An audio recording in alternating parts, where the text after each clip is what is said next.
Playa, mujeres fumando. Mira, tírame plan y esos nalgas de mentira.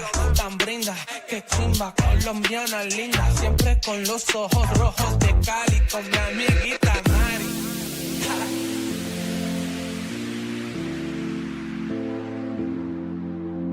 My head's in the clouds, can you bring me back down, boy? I need it.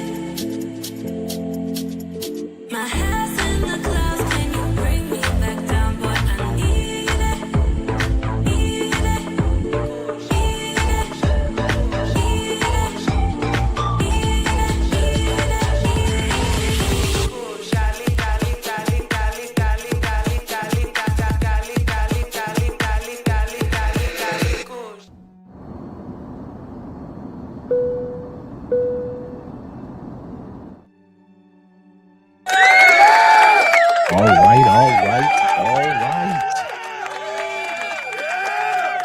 It is a wonderful, wonderful Monday night here with Andre and Andres. Love Crossing Borders. We're going to be giving you guys an update on how things have been going for us as well as others when it comes to after the aftermath. I mean, how can I word it? The aftermath of the earthquake. We're going to give you an update on our place. As you can see that I'm back in the studio. There's still a lot of things that need to be worked on. We got here about 4 hours ago, and you just don't realize how much dust and filth and how much work still needs to be done here. We're still working on some of the utilities, getting the utilities back on. And we're still raising funds, not only for ourselves, but for all those others out there in the Black community, such as Choco and Buenaventura. So we're going to be talking about that tonight here on Love Crossing Borders, but we're also going to be talking about racism, a topic that we rarely tackle here on this channel when it comes to racism and traveling. Is it more racist to travel, just get in your car and go in the United States compared to just getting in a car and go when you're traveling to other countries? When you are in other countries, is it more problematic when it comes to race compared to when you're back home in the United States? We're going to talk about that topic tonight because a lot of individuals in the Black community fear travel due to the fact that they think that the same amount of racism will occur outside of the United States, so they fear leaving the United States. So to all those plantation bros and plantation sisters, this episode is for you to let you know that there is a difference when it comes to the racism in the United States compared to outside of the United States. And those that look to donate tonight by way of Cash App, it's been a little iffy, man. I've been on the phone with Cash App for about a good hour plus every day for the last 3 days. The donations that you guys have been sending has been they like $30 are getting in per day or $50 are getting in per day. Every time we think the Cash App is back on track, then it throws itself off. So those of you that are sending larger amounts, such as $100, such as $1,000,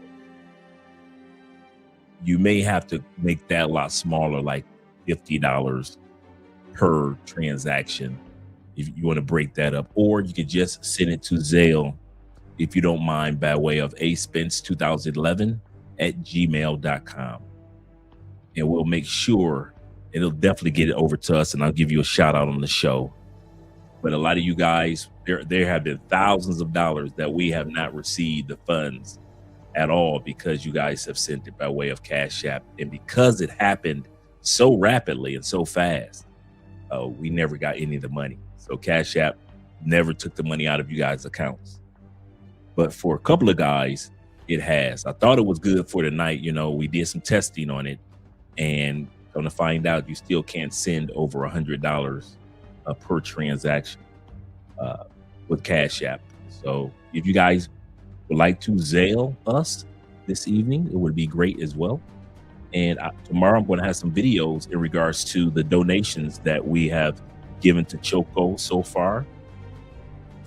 And Buenaventura, we'll do that tomorrow episode, because we're going to be talking about the Black Manosphere Conclave tomorrow as well. But as for today's episode, yes, sir, we got to get back on track. Let's get these shout outs going. We got 21 in the building. I know it's kind of late, but I needed, like I said, I needed to do a live show with you guys. It's not just about you guys, the prayers. It's not just about the proceeds, but it's also about, I need the fellowship, gentlemen. If you don't mind tonight just hanging out with your boy, I need the fellowship. So shout out to all you guys that are here. And shout out to Timothy Bright of Avengers Assembly. He said, thanks. I saw the Cash App notification. I saw the app notification. Yeah, man. I don't know what's going on with Cash App, but it's just saying, like I said, there are thousands of dollars we never received. Never got it, man. That's with Cash App. Shout out to all you brothers that are in here. Let's get the shout out started, such as my brother David Dice, numero uno of the Dice family. He said, we are thankful for this live stream. He said, but Andre, how are you doing? And the family, hope you and Mrs. Spence are doing okay. We are, man, I kid you not. Psychologically, we're getting there each day. Excuse me, is getting better and better. And I need to clean this. I just realized that I cleaned everything in the studio because the crazy part, let me turn the music down just a tad bit. Because after an earthquake, you don't realize how much dust and dirt kicks up from outside and all from pouring down over the, over your ceiling, and you just don't realize how much dirt gets into your home. And so we were basically, dude, you could have pulled a shovel up in here with so much dirt. And but we're still trying to get there, man. It's one day at a time. You guys who are always calling me or always texting me or always hitting me up on Facebook and Instagram, man, I appreciate that, man. I really, really do. We appreciate the prayers. We appreciate the shout out. Some of you guys hit me up almost every single day just to check in on your boy and check on Andrea. So we are making it one day, one moment at a time. And we're trying it because I'll tell you what the hard part is. I'll tell you what the hard part of this is, and we're not gonna linger on this part too much. The hardest part that we're going through is survivor's remorse, as well as the loss that we've had. So the things that we've lost and the damages that we have in our home, we got to deal with that. But then you go through the survivor's remorse, because there are people out there that we're donating to it's been raining over the last 2 days in Cali, and they're sleeping in tents in the Black community, in the middle, in the working community, because you can't go back into your building until the inspectors come. Well, in my neighborhood, they automatically come because, when it's suburban neighborhoods, right? But the average neighborhood, it could take up to 2 weeks for an inspector to come to let the people back in the apartment building. That's if they get back in. So you got soccer fields full of tents, high school, outside in the yard area of a high school, full of tents, full of mattresses. And so people are donating and helping each other. And so that's the cool part. And then all the stories you continue to hear that it's up to 300 people that have over 300 people that have lost their lives. There's still 300 people missing. To think about what just happened in Indonesia, they got right out the gate 35 people were dead like immediately. And so you do have a little survivor's of remorse, whether you want to admit that or not. Like you feel like you're the one that survived the plane crash type of mindset. So you got to get over that part. So it's not just trying to get your mind back for yourself, but it's also trying to get your mind back in regards to all the bad news that you continue to hear.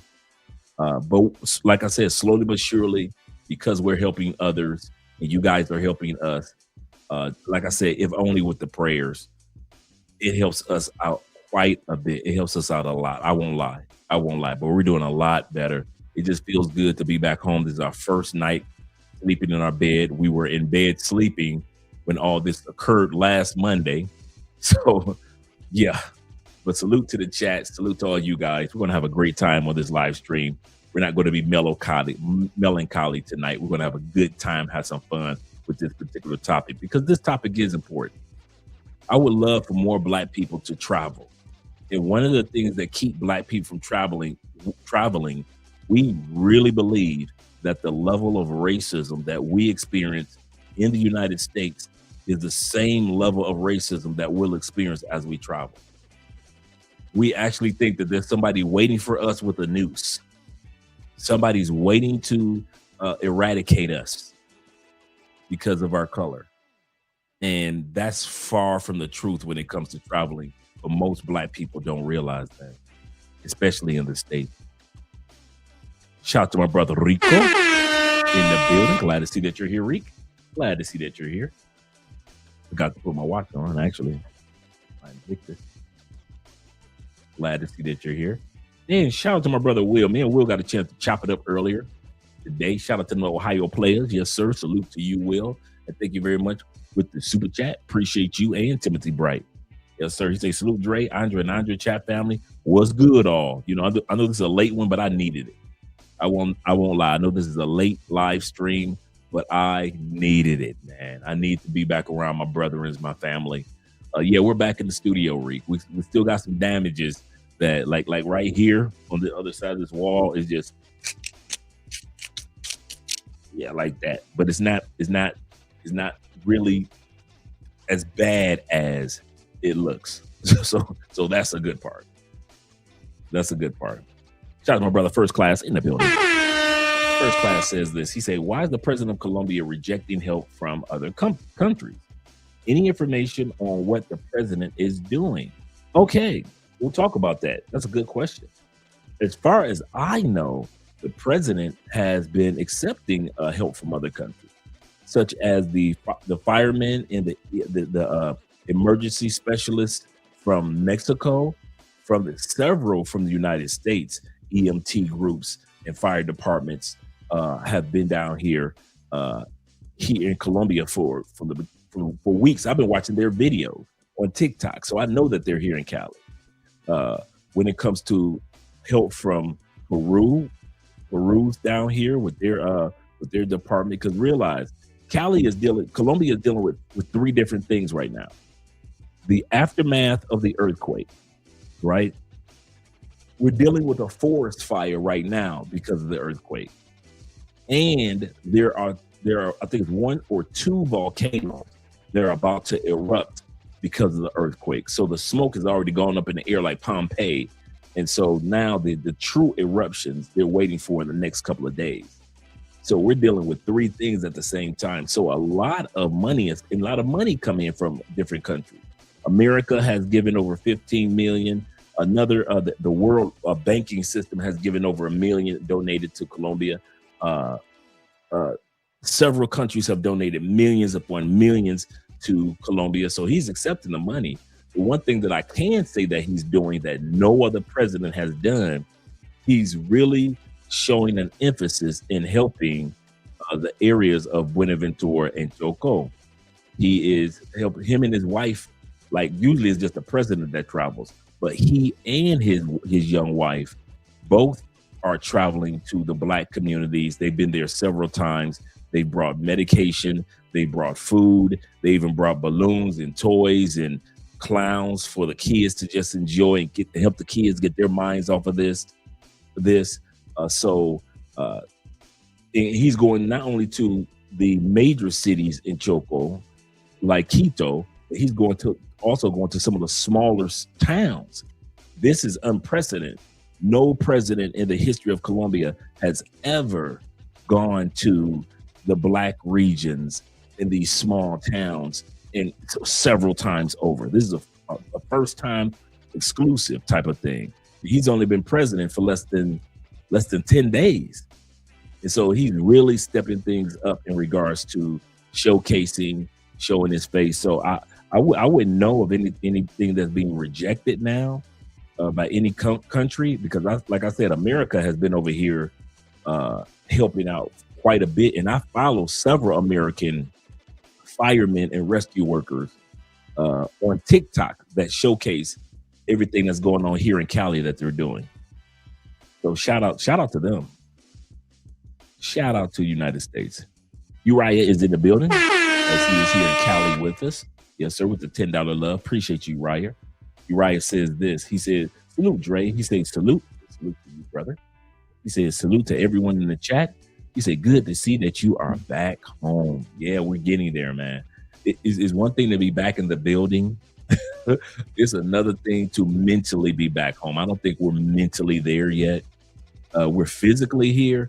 It's gonna take some time, bro. I ain't gonna lie to you. I wish I could lie and pretend that this did not impact us the way that it did. I wish I could, but it did. So me and Andre are literally taking it one day at a time on the mental side, as well as, getting back on in stride. And I wish, and I kid you not, I wish we could water it down and make it seem like it wasn't as bad as it seemed. Because some people are saying, you guys are just milking it. You're making it seem like it's worse than what it was. Unless you were here in Cali, unless you had your building, you don't know if it's about to collapse or not on you. Unless you had, rubble and stairs collapsing around you, unless you had somebody that you cared about, that you're running down the stairs. It's one thing to leave and run down the stairs by yourself. You just try to save your own life. It's another thing you're running down the stairs and you're trying to not only save the life of the person that you're with, but then I'm trying to help old people get out. And then at the same time, you're seeing like the baby that Andre was holding. I'm looking at this baby got all type of soot all over his face and all in his hair, and I'm brushing the baby's hair. Unless you've experienced that, I would highly recommend people just be quiet about it. Just don't give your 2 cents about it. You don't understand the mental part of this. That's why I'm going to say something. I'm going to turn the music down for a second.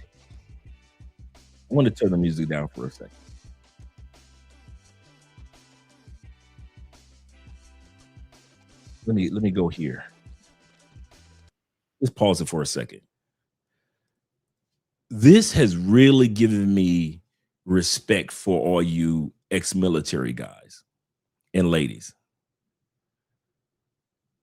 I went through it one day, 1 week, one day at a time, me and my wife.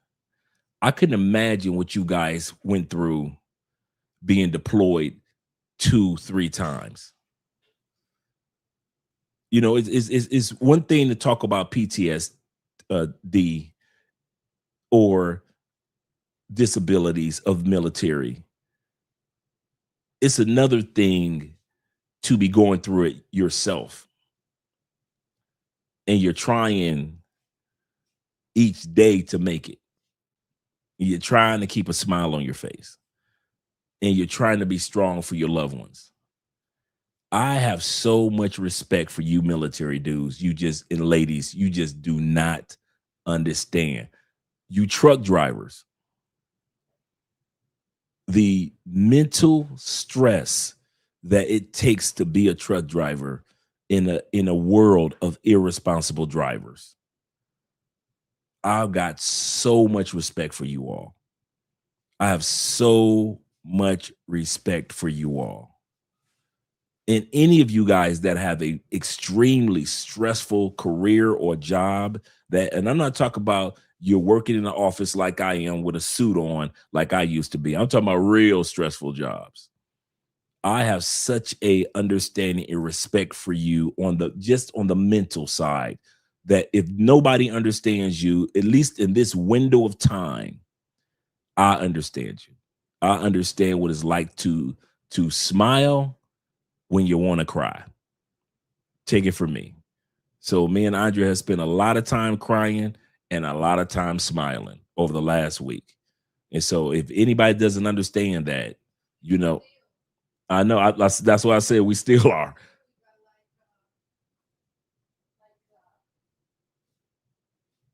I appreciate that we are in our apartment, but it's still you have that thing in your soul. There's Mhm. still a lot of people right now with in the parks with this weather, which is God bless this weather, but obviously there's just a lot of going on inside of you. It's not completely full joy, but we appreciate that we have the apartment is fine and everything because it's so sad to now that I've drove here. It's so sad to see buildings just like with the lights turned off because nobody's over there. The Yeah. other ones in the north, you remember the ones that we about the ones that they are next to Migración Colombia. Mhm. All the building is That's off. a brand new building. It's a brand new building, so it's sad to see it looks like a ghost town. Yeah. This that's a good point.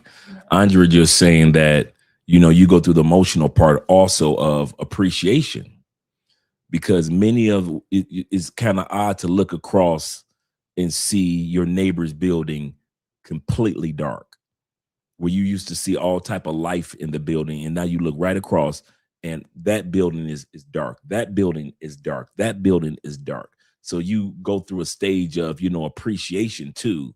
And Andrea was telling me by the immigration office here, we literally saw this building built from scratch. The building is only 2 years old and is done. It's done. 2 years old building.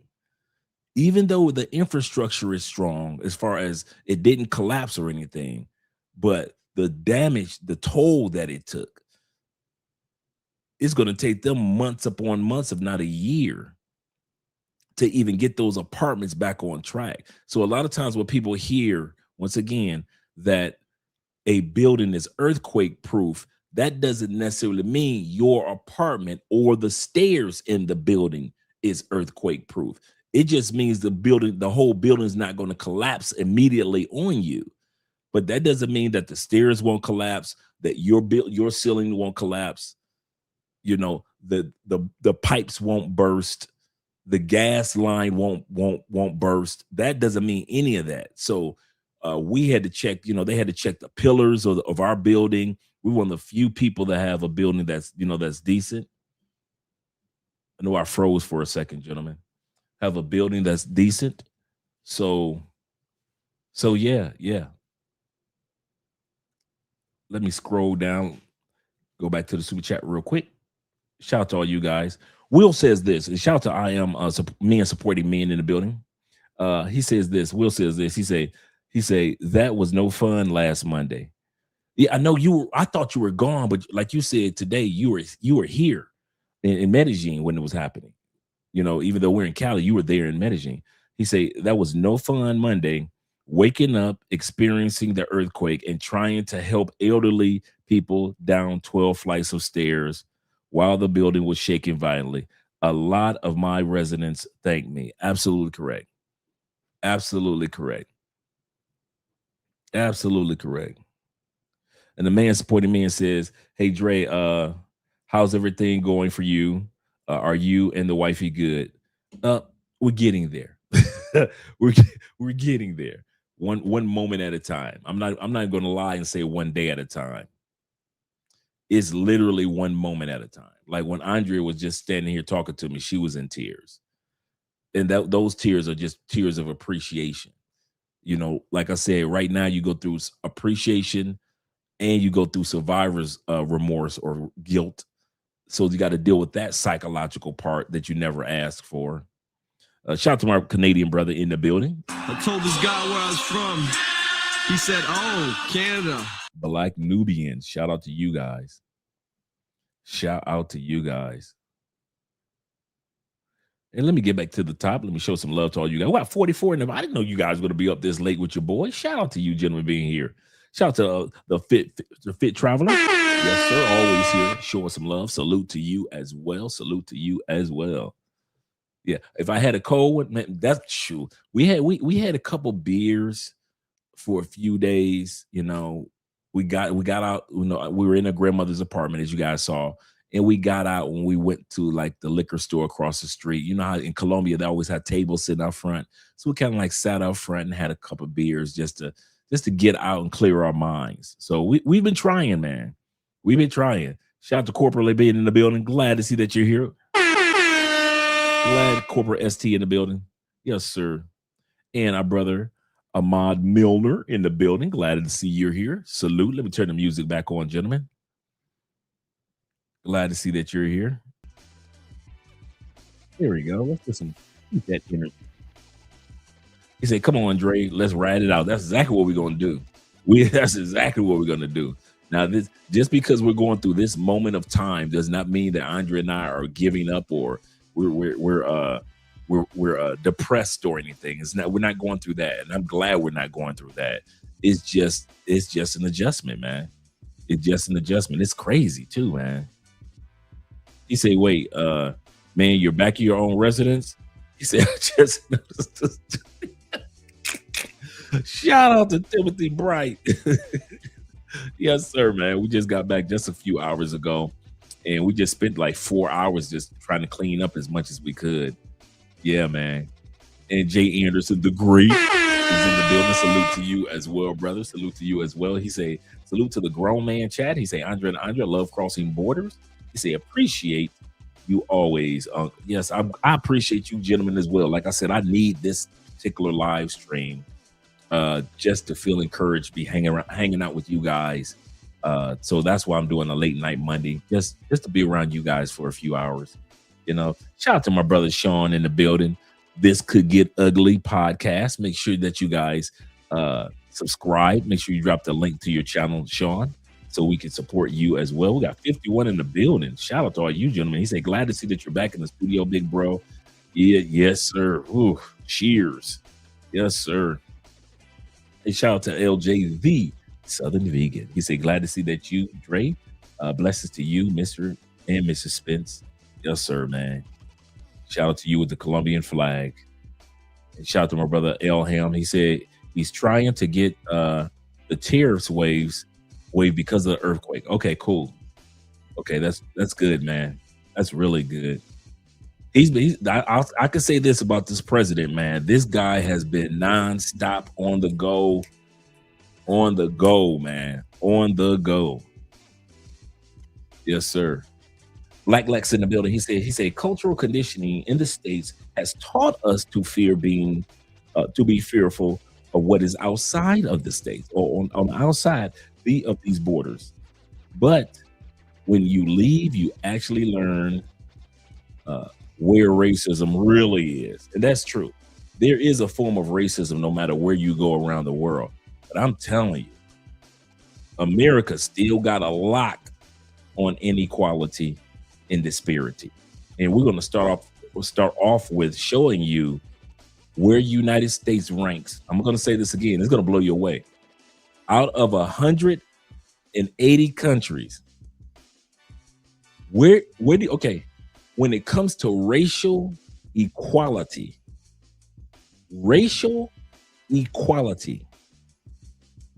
meaning representation, meaning racial justice, out of 180 countries, where do you guys think America ranks? Give me your number. Give me your number. I'll give you a hint. America ain't even the top 100 country. I'll give you a little hint. America, when it comes to racial equality and racial fairness, America does not even rank in the top 100 countries on the planet. That's just a hint. So let me know give me you guys guess. So it's between 100 and 180. That's where America ranks. The top 100 countries, America ain't even near there. Nowhere near that number. America is not 101, 102. Let me know what your numbers are. Shout out to JB and the J Edwards Building. Hope you're having a wonderful day. He said, DJ said the therapists are going to have a line around the block right now in Colombia. A lot of people taking therapy already, dude. Yes, sir. Salute to all the brothers here. Salute to you, Uriah, man. Appreciate you being here in Cali. Andrew Craig Jr. says this. He said, all seriousness, happy you and Andrea are safe. This is true. He said it was scary to watch the quakes from the States. He said I could have been in that quake in Cali if I stayed longer. He said wishing the best for everyone in Colombia. Absolutely correct. I don't want to take the coffee region for granted. I don't want to take Medellin for granted or Bogota. Like I said, Cartagena really, we haven't heard anything about it impacting Cartagena or Barranquilla or in that Atlantic coast, Santa Marta.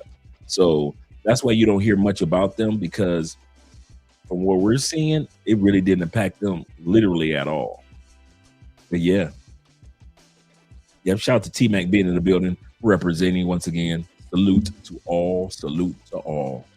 And T-Mac and his guys are over there in Medellin doing some amazing things. He said, no. He said, I've been seeing a lot of messed up buildings during the Uber rides here. Oh, yeah, Medellin. That's why I said, don't forget Medellin. Don't take it for granted. He said, it looks like no damage. He said, and then you run into a building that is falling. Absolutely correct. He said, people living in tents out here. So it's not just in Cali. I didn't know they were living in tents in Medellin too, because like I said, you have to live. You once the inspectors are about to inspect your building, you can't go back in, no matter how many days. So if you don't have nowhere else to go to, you basically kind of stuck, and you stuck in a tent. Shout out to a man supporting me once again in the building. Salute to you as well, brother. Salute to you as well. We got 56 in the building. I'm going to just end with the shout outs right now, because I'll be spending the whole day doing shout outs. But let me see what you guys' numbers are. I'm going to scroll down and see what numbers you guys have. And shout out to Aaron being in the building. He said, I'm glad to see that you are back. I'm glad to see that we're back here as well. He said, America is the worst. Okay, here we go. We got some good numbers. We got 146. T-Mac says 146. We got International Quiet Storm in the building. He says this 153 of 180. David says at the bottom 180. Aaron says 164. Let's scroll down. Let's see. Glad to see that. Yes, sir. Glad to be back, man. Glad to be back. Yep, we're back at the house. We got a lot of work at the house to do, but we're back at the house. Yes, sir. Yes, sir. There's still a lot to do. We still we still have the gas line specialist coming through. So the gas is not on in the building. The water is not on in the building. We have it periodically because one of the apartments flooded. So a pipeline, not a gas line, but a water main was impacted during the during the earthquake. And so now when any of us turn our water on, it starts to flood that apartment and it's going down into the basement. So now, we are limited in our water here. And so we're deciding on whether we're going to be here or whether we're going to go back to our grandmother's house. We just feel like we just want to come home, man. We just want to come back home and just sleep in our own bed the first night. I know it's not going to be easy, but we're trying to do it the first night. So we're going to see how it goes. He said Medellin is moving fast. That's good. He said in less than 2 days after the quake, he said I saw them replacing building infrastructure. That's Medellin. I would not deny that. Yes, sir. Shout out to Uno being in the building. He said, "What up, Dre? Glad to see that you and the family are good." He said, "When I heard about the powerful earthquake that it was," he said, "and seeing some of the damage," he said, "glad you okay." He said, "Know what it is?" I say, "I know what it's like to be in a hurricane, but an earthquake, man, oh man." Yes, sir. Yes, sir, man. I can handle some hurricanes. He say, "Give more likes for Class 7, more homeworks." Yes, sir, guys. Click that like button if you don't mind. We got 57 in the building, including my brother. He said, Bean says 150, 52. Global Homie says 200. It's only 180 to 200 developed countries in the world. So we're talking about where America is 99. So we're talking about where America ranks as far as racial equality. Let's get started with the video, and you guys are going to see right out the gate how close you guys were with your numbers. This episode is dedicated to more people of color feeling comfortable with traveling. Don't think what you're experiencing in the states will be the level of racism that you experience out of the states. It's not like that. Is there racism? Is there a biasness? Yes.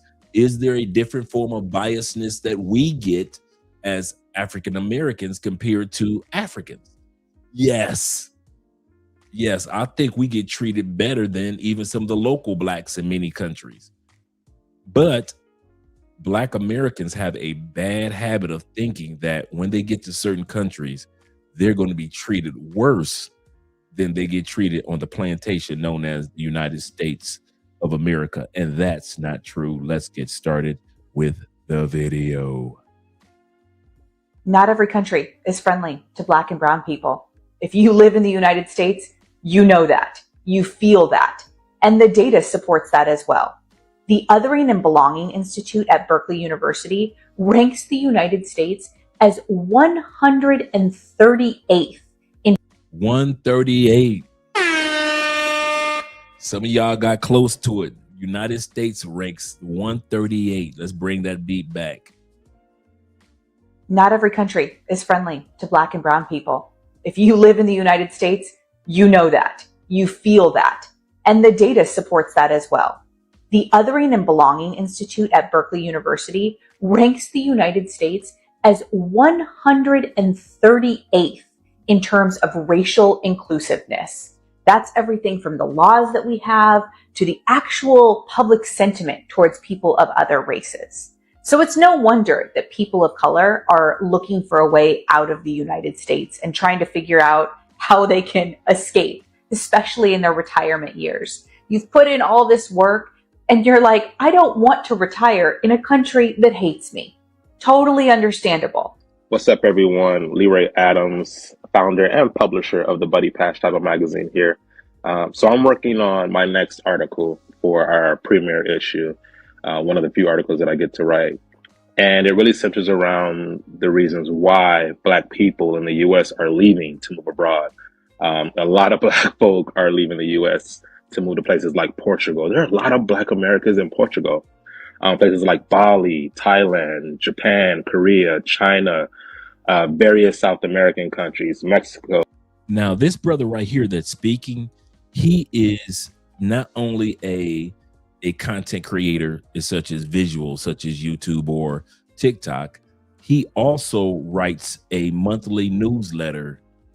And he's been doing it for years. He writes books on Black travel. He's been invited to speak in some of the most major prestigious speaking events for travelers representing the Black perspective. So this brother here that's speaking is really, really one of the top dogs when it comes to representing and doing research on the Black experience of traveling internationally. And so this is what he's talking about as well. So I just want to give you a foundation of who this gentleman is. European countries all over. And everyone will point to, well, racism, that's why we're leaving the US. And I've come to learn that's not the only reason why. You know, I've interviewed a lot of Black travelers and expats, and I've been very surprised to learn that racism isn't the only reason or the reason why we're leaving. For example, when I decided to first move abroad, it was really due to American capitalism. I wasn't down for the rat race. You know, I wasn't ready to devote my life to pursuing.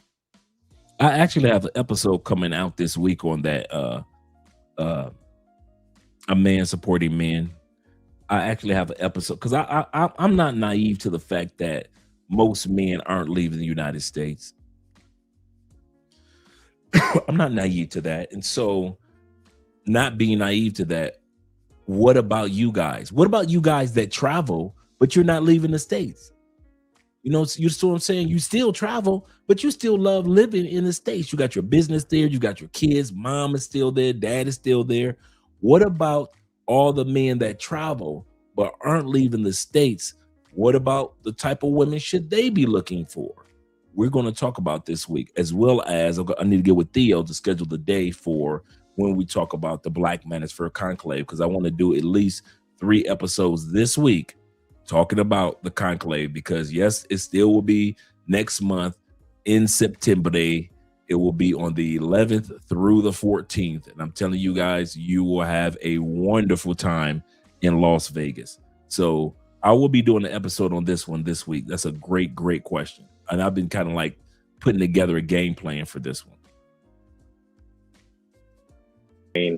You know, wealth and material things. That wasn't for me at the time, and it still isn't. But I knew that very clearly in my 20s that I did not want to participate in the American rat race, capitalistic society. That just wasn't for me. Movement had a price. Imagine packing your bags for a road trip only to be stopped and told you must pay a fee, just because of your skin color. During segregation, Black Americans faced a web of hidden travel costs designed to control their movement. Local governments and private businesses imposed extra tolls, travel permits, and even state fines on Black travelers, making every journey a challenge. In some southern towns, Black drivers were forced to buy special travel permits before crossing city lines. Roadside stops weren't just about safety, they were a tool for discrimination. Police could fine Black motorists for trivial reasons, and those unable to pay faced jail or worse. Even bus and train companies sometimes charged higher ticket prices for Black passengers. These fees weren't about revenue, they were about restriction. They sent a clear message. Freedom of movement was not a right for all. Black families had to plan routes carefully, carry extra weapons, and rely on networks like the Green Book just to avoid danger and financial traps. Freedom of movement was controlled. Follow. The Negro Motorist Green Book helped keep African Americans safe when traveling during the Jim Crow era. This book told you about hotels, restaurants, barbershops, and so many other things that you needed as an African American when traveling from state to state. Victor Hugo Green, a postal worker, used a grassroots method to get his travel guide into circulation. Tapping his fellow mailmen to help reach a broader public, he also distributed via mail order, Black businesses, and media campaigns with the help of Esso Gas Station, known as ExxonMobil today. His partnership with Esso allowed him to distribute the Green Book at various gas stations, making it front and center for a key audience. Talk about genius marketing. Costing 25 cents, the first edition of this 15-page travel guide focused on New York City businesses that welcomed African-American customers. An ultra-modern pleasure highway, another great new advance in travel in the nationwide program. State by state, this guide helped travelers maneuver with dignity and less fear. Black people wanted to travel just like other Americans. They wanted to see the country. They wanted to educate their children. They wanted to I like that, Theo. I like that. See the national parks. They wanted to see the sights. It's Black History Month, and instead of focusing on milestones or individuals, in this series, I want to talk about something that shaped everyday survival and still shapes our lives right now. I want to talk about how the simple act of travel has always been political for Black people in the United States. When we look at what's happening right now with ICE, it feels easy to think that we're witnessing something new, but we aren't. The idea that the state has the authority to stop, question, and demand proof that you're allowed to be where you are didn't just come out of nowhere. It has a long history. People are beginning to realize that citizenship in the U.S. is more conditional than they've been led to believe. We're watching U.S. citizens being stopped and asked to prove who they are in ways that go well beyond a casual ID check. And with immigration enforcement expanding its reach and the Supreme Court's recent rulings, a driver's license suddenly isn't enough, and your passport has become the only documentation that feels like it carries any kind of weight. The burden of proof lands on the individual profiled for the color of their skin or even their accent. For a lot of people, this feels new, but for Black Americans, this dynamic is very familiar. In the early 1800s, if you were a free Black person in the U.S., your freedom didn't just automatically travel with you. It had to be carried and proven on demand. These documents were called freedom papers. They were legal records stating that you were not enslaved and were recognized as a free person. In theory, that sounds pretty straightforward. In practice, it meant that your body was always one question away from captivity. And if you were stopped while traveling and you didn't have your papers, you could be arrested as a runaway slave. A free person could be pulled into bondage because proof of their freedom wasn't immediately accessible. In some cases, if no white person could vouch for you and no documentation could be produced fast enough, you could be sold back into slavery. These papers weren't even permanent protection. They had to be issued by courts and local authorities, and there were fees involved. Plus, there were clerks and officials who could question their validity. And if someone decided your papers looked suspicious or incomplete, the burden fell on you to prove it. There was an entire economy built around this process. You paid to prove, again and again, that you weren't someone else's property. So even as a free person, your ability to move through the streets depended on your ability to produce state-recognized proof of your status on command. At the same time, white Americans have always moved freely. They didn't need to carry any documentation. Their presence wasn't automatically suspicious, and their right to move was inherent. One group traveled as a matter of fact. Another traveled with papers in their pocket and the knowledge that those papers might not even be enough. What made those systems real was enforcement. Slave patrols were created to stop Black people in motion, question them, and decide whether or not they had the right to be where they were. After slavery, that authority didn't disappear. Black codes, vagrancy laws, and labor contracts hardened into formal law enforcement, carrying forward the power to interrupt Black movement, demand proof, and use detention as control. Before she even goes any further, talking about Jim Crow, the reason why I put this portion in here, guys, I'm laying a foundation of letting you see the history of problematic Black travel. Because I'm seeing so many Black people back in the States saying, I ain't going over there. Watching them, it's already racist. It's racist enough over here. I'm laying a foundation to let you guys even do comparative shopping once we start comparing America to other countries. Because I'm gonna tell you something now. Even back then into today, you still can get stopped driving while Black on your way from Atlanta to Florida, on your way to from Florida to Ohio, on your way from Ohio to PA. You can still get stopped driving while Black. You can still be attacked while driving while Black. So even though we're talking about all the way back in the Green Book era, even though we may not need that Green Book, we still need a Green Book.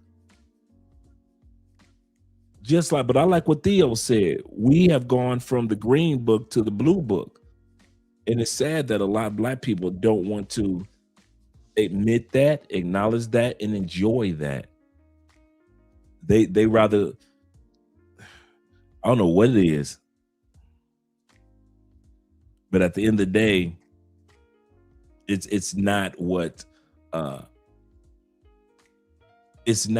people say it is when you're leaving the United States for Black people. Yes, there is a form of racism or biasness, but it is nothing like what we experience when we are back home in the United States. Pro-policing continued that pattern. Officers enforced racial boundaries, controlled where Black people could exist, and treated their presence itself as suspicious. The badge became another way the state decided who belonged and who could be stopped on sight. When you look at modern policing through this lens, the pattern comes into focus. Stop and frisk policies and database verification all operate under the same basic authority. The state can interrupt your movement, question your right to be present, and hold you in place while your status is examined. But for Black Americans historically and today, that authority has never just meant being paused or delayed. It's always carried lethal force and used without accountability. Policing in the U.S. grew out of systems built to control Black movement. And the same logic shows up today in the violence we're seeing on the streets right now. The Black community has lived with this truth for generations. Do you imagine that? I think that kind of goes over our head as people of color. I think that goes over our head quite a bit. Can you imagine that there was no real policing in the United States until it was time to police Black people? Yeah, you had a sheriff in this town here, and you had a federal officer there, but true policing until it was time to try to control us.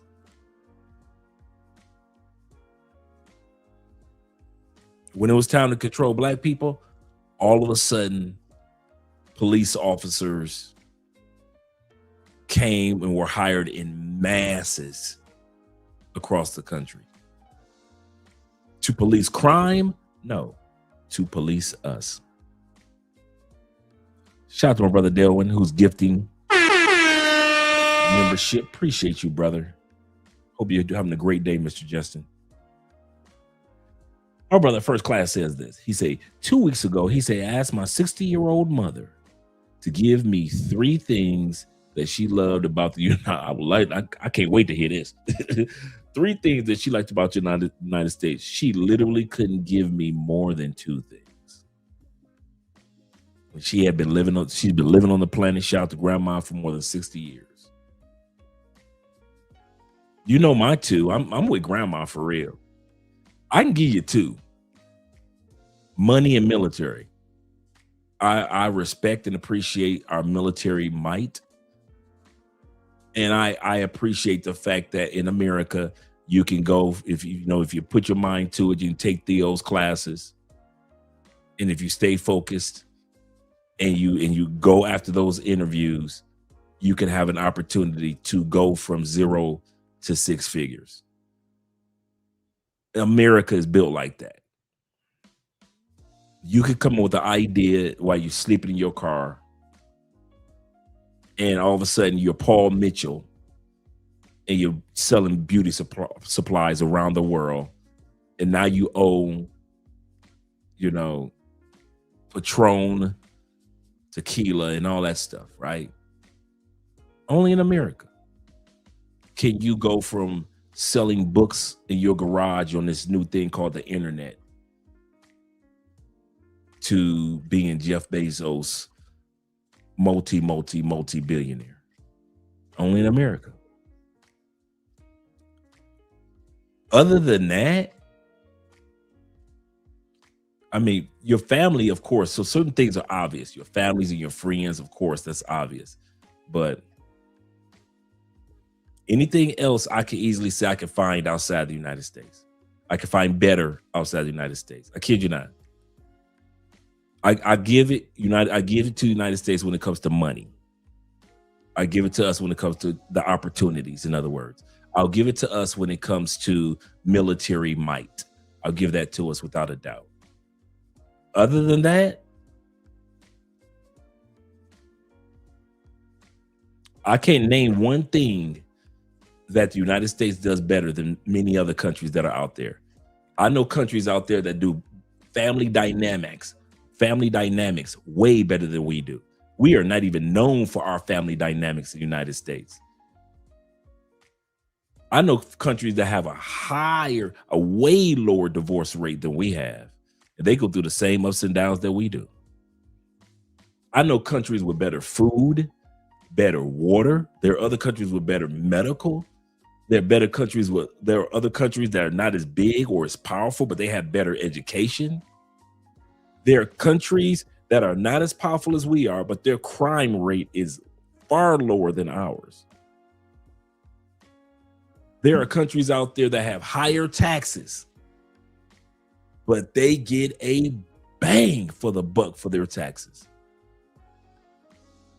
You can pay higher taxes in Germany, Sweden, Switzerland, Austria, Norway, but brother, bang for your buck that you get for paying higher taxes in these countries. You can't beat it. We pay high taxes in the United States, and we do not get a bang for our buck as Americans. So, like I said, military and money, I'm like grandma, I can give them too.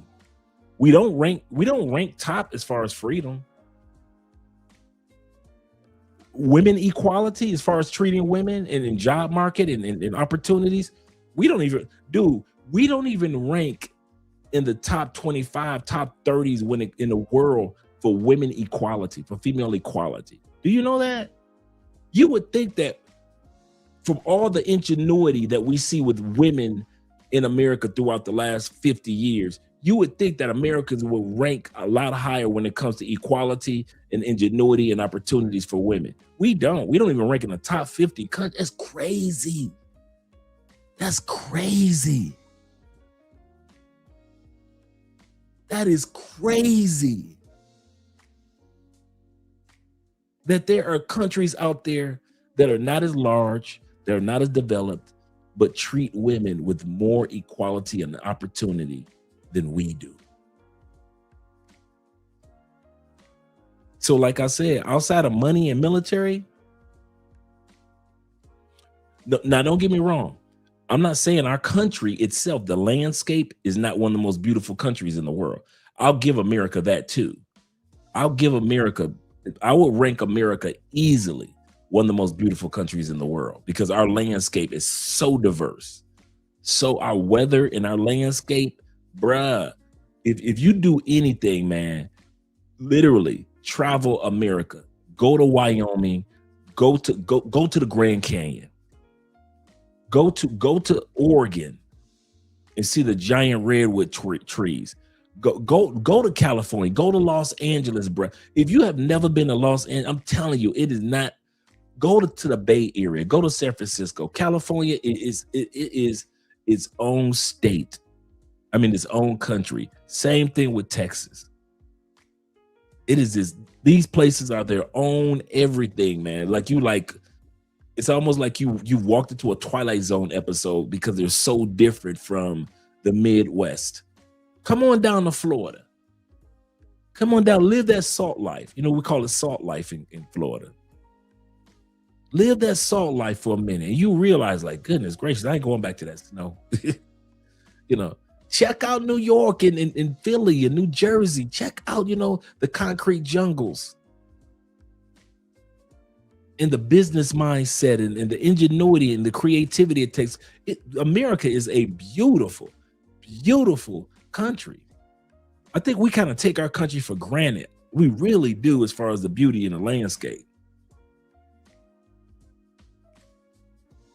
We got natural wonders. We got some of the most beautiful rivers and we got wonderful, beautiful waterfalls. All the things that people think about in South America, we got that in America too. But the only part about America in general is so expensive. Is it worth the bang for its buck?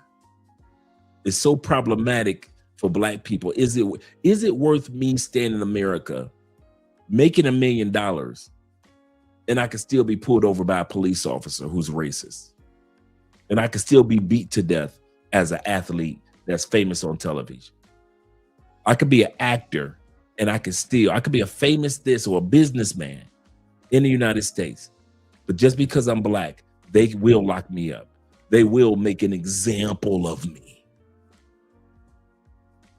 And then I go to Colombia, and I ain't never been stopped and bothered, except to donate for wheelchairs. I've been stopped 2 times in this country. And both times the police officers were letting me know that they were doing a fundraiser for wheelchairs. Actually 3 times. I got 1 ticket, but they were giving everybody a ticket on that street, right?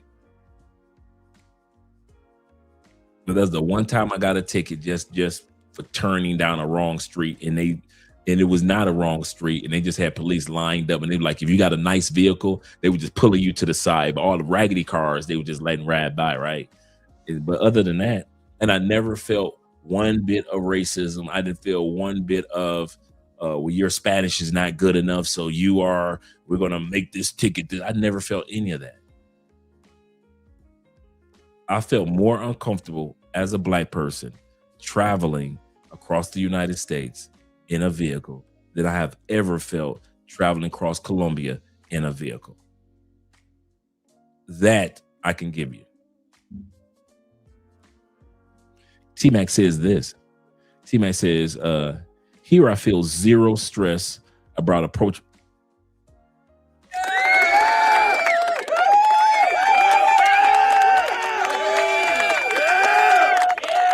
That's another thing. You did not lie. You did not lie on that one, T-Mac. He said, in Colombia, you don't feel the same hostility from police that you feel in the U.S. The police here are approachable. That is so true. That is true compared to the United States. Shout out to Jehovah in the building. Salute to you, kind sir. He said, doesn't matter where you live, these problems exist. That's not true. Far from the truth. I am less stressed out as a Black person outside of America than I am in America. Ask the brothers that moved to DR. Not one brother has said, I am more stressed being a Black person in DR than I am in the United States. Ask the brothers ask O'Shea Duke Jackson when he moved to Poland and got his MD. Because a lot of guys keep forgetting. You guys keep forgetting that O'Shea Duke Jackson is actually a medical doctor. We keep forgetting that he's an MD, not a PhD, an actual MD. He went to Poland for that. In that one episode, when he was doing the Black Manosphere, and it was him, Angry Man, and Obsidian. Shout out to these gentlemen. Now, one episode when I was watching them in 2016, 15, 18, not one episode had O'Shea ever done saying that the racism in Poland was equivalent to the racism that he was dealing with when he was growing up in California. I'd have heard one of you Navy, you a military man. When you got to Germany, I have not heard one of y'all say the racism that you dealt with when you was deployed in Germany was equivalent to the racism that you felt when you were back home in Chicago, or back home in Detroit, or back home in Kansas, or back home in Utah. I haven't heard none of you dudes ever say, and I mean this, I'm not stretching it. I have not heard one of you dudes say, man, when I was deployed in Germany, bruh, they were so racist, man. I thought they were going to lynch me. I thought I was going to come up missing. They were giving me tickets for no reason. They were telling me I would have to go into this restaurant through the back door.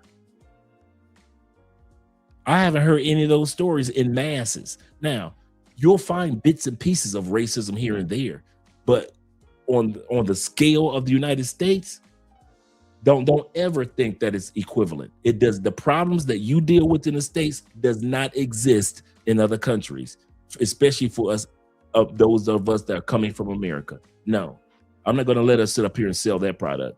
I've been to too many countries. I've talked to too many men that live in too many countries, that currently live in too many countries. I've talked to women that live in other countries. And we all have an agreement on one thing. The racism in the United States is far more demonstrative than the racism that we've dealt with in other countries. I'll even put it like this. Let's even put it like this.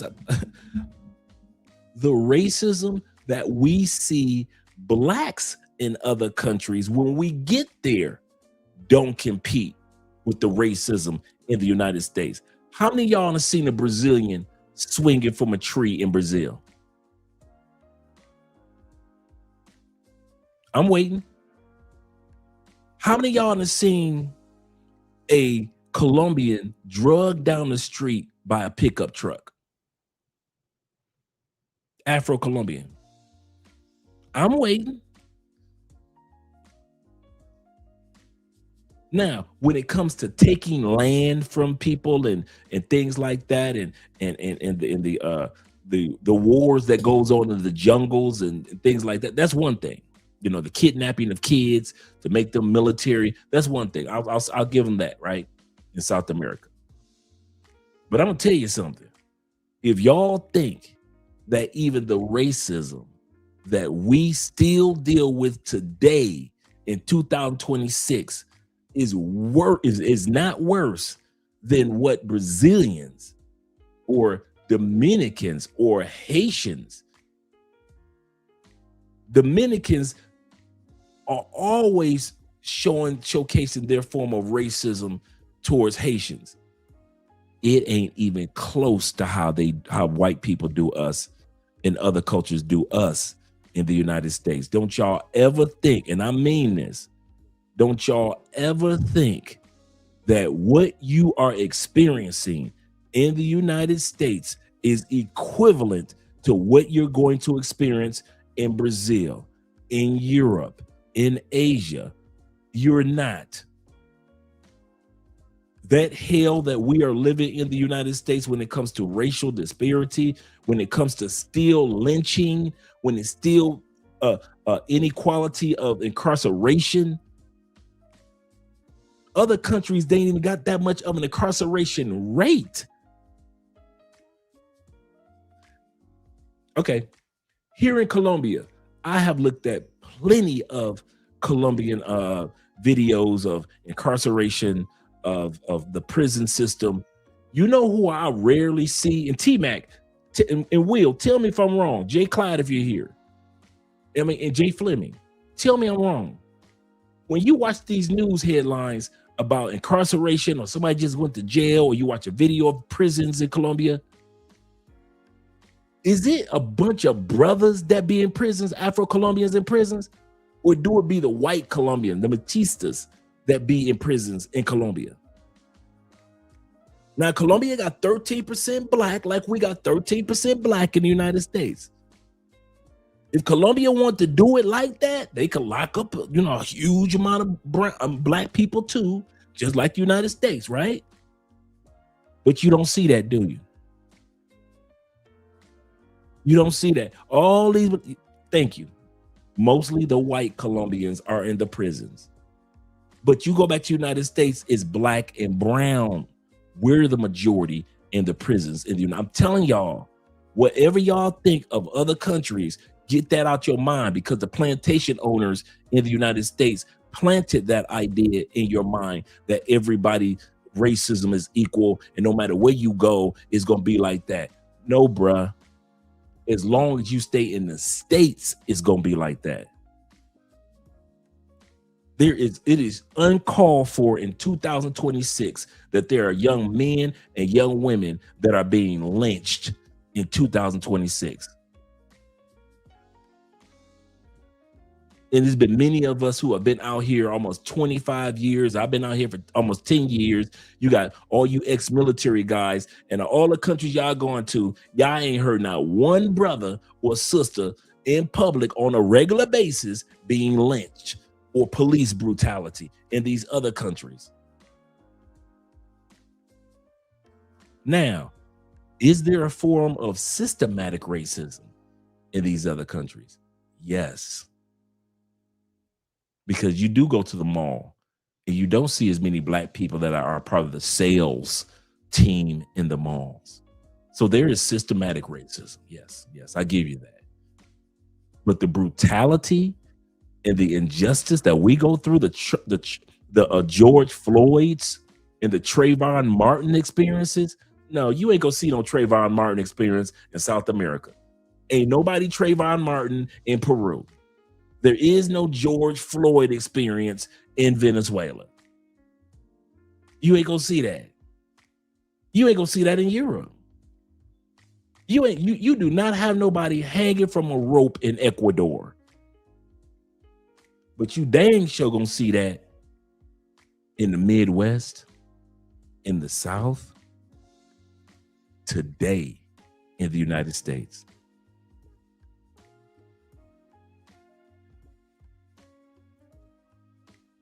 Absolutely correct, Will. Absolutely correct. Andrew says this. He said most of the old cartel leaders, Colombians, hate looked mestizos. Absolutely correct. He said I could be wrong. Yeah, that's it. In their prisons is mainly the white Colombians. A few black dudes in there, but with a country of 13% black, like we got 13% black, you would think it would be more black people locked up, right? No. He said, I felt no racism in my travels with the Air Force overseas. None. Absolutely correct. Shout out to you, Frank. Absolutely correct. And that's why I don't take for granted you military guys, because you have more experience with countries than us guys who are traveling over the last 10, 20 years. And so I kind of gleam off of what you guys have experienced. He said, yeah, that's another reason. That's true, brother. That's true. Let's go back to the video. I'll bring that beat back a little bit. And today, that authority has never just meant being paused or delayed. It's always carried lethal force and used without accountability. Policing in the U.S. grew out of systems built to control black movement. And the same logic shows up today in the violence we're seeing on the streets right now. The black community has lived with this truth for generations, where a demand for your papers can quickly become a demand for your physical submission. So when people say this moment feels unprecedented, what they're really feeling is exposure. Systems that have always been there are now visible to people who didn't have to see them before. For Black Americans, this moment has never been theoretical. When your movement can be questioned at any given time, you learn to move carefully. It influences where you feel safe traveling, where you choose to locate, and how you teach your children to move through public spaces and what tone of voice lowers their risk when dealing with law enforcement. Our freedom has always been something that has to be managed and sometimes negotiated in real time. The need to be prepared, have proof, and to anticipate being challenged has been woven into our everyday decision-making since the beginning of time. Understanding that history changes how the present looks. What feels shocking to some people feels familiar to others. And the sudden awareness that your life or your freedom could be taken in the blink of an eye is just old ground that new people are being forced to stand on. The real question isn't what documents you should carry. The deeper question is why movement has ever required proof in the first place, and why that requirement has never applied equally.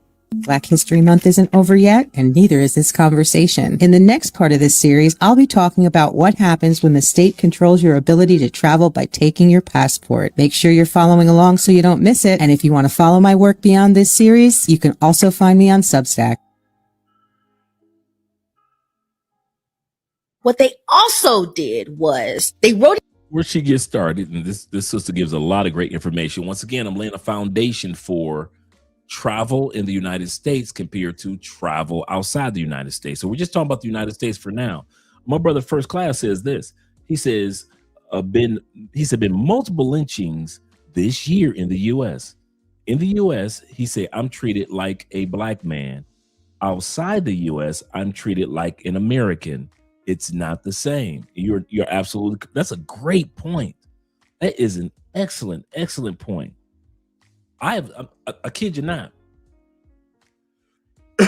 Can I be honest? Many of us didn't even know what it felt like to be an American. I didn't know what it felt.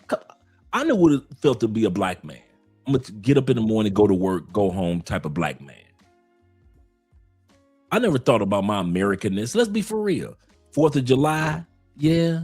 If you were in the military, yeah, I could see you guys. But the average black dude, man, we ain't thinking about our American side. We thinking about our black side, because that's what's reminded us. Our music talks about our blackness. Our television shows, our movies, and other media platforms. Other races reminds us that we're black. We remind ourselves are black. Our women do not love us only as men. They love us because we are black men. Y'all see that? I was raised that a black woman would love me, not because of my manhood, my character, my accomplishments, none of that. The first thing that my black mother and sisters were showing me that I will find love from women, not because of my manhood, not because of my Americanness. I was able to get women in the States first because I was black. Because I was black. So I was always reminded for 50 years. Think about it. For 50 years, I was reminded of my blackness all day, every day. Nobody reminded me of my Americanness. Even when we celebrate Juneteenth, we don't think about our Americanness. We think about the last moments of those slaves being freed. 4th of July, we're thinking more like the barbecue and college football taking place and having fun with the family, playing some spades or some other card games or some dominoes. We really aren't thinking about our Americanness as black people. When we travel across the country, we're not thinking about as I'm an American traveling from Texas to California. We're not thinking like that. I know I didn't. Like I said, you military brothers and ladies did, but not us regular, everyday, mere mortals. No. And then I got a passport. And all of a sudden, from out of nowhere, I was treated like an American. To this day, nobody talks about my blackness. They know I'm black. They know I'm from the black community. But even in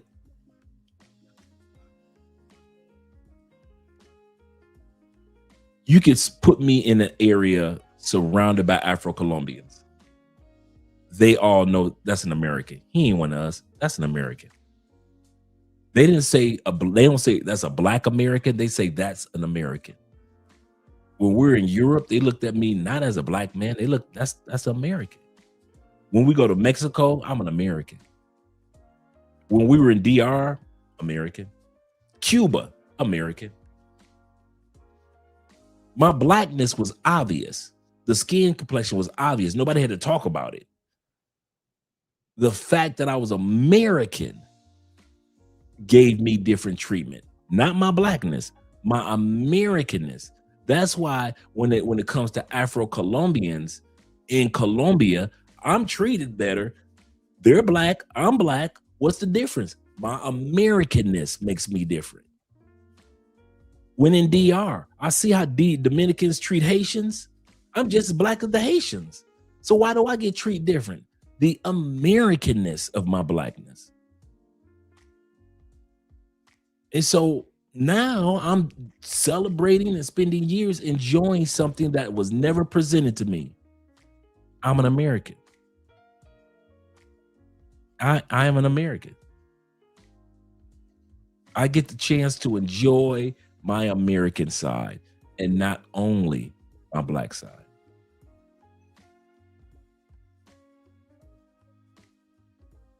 It's the craziest thing.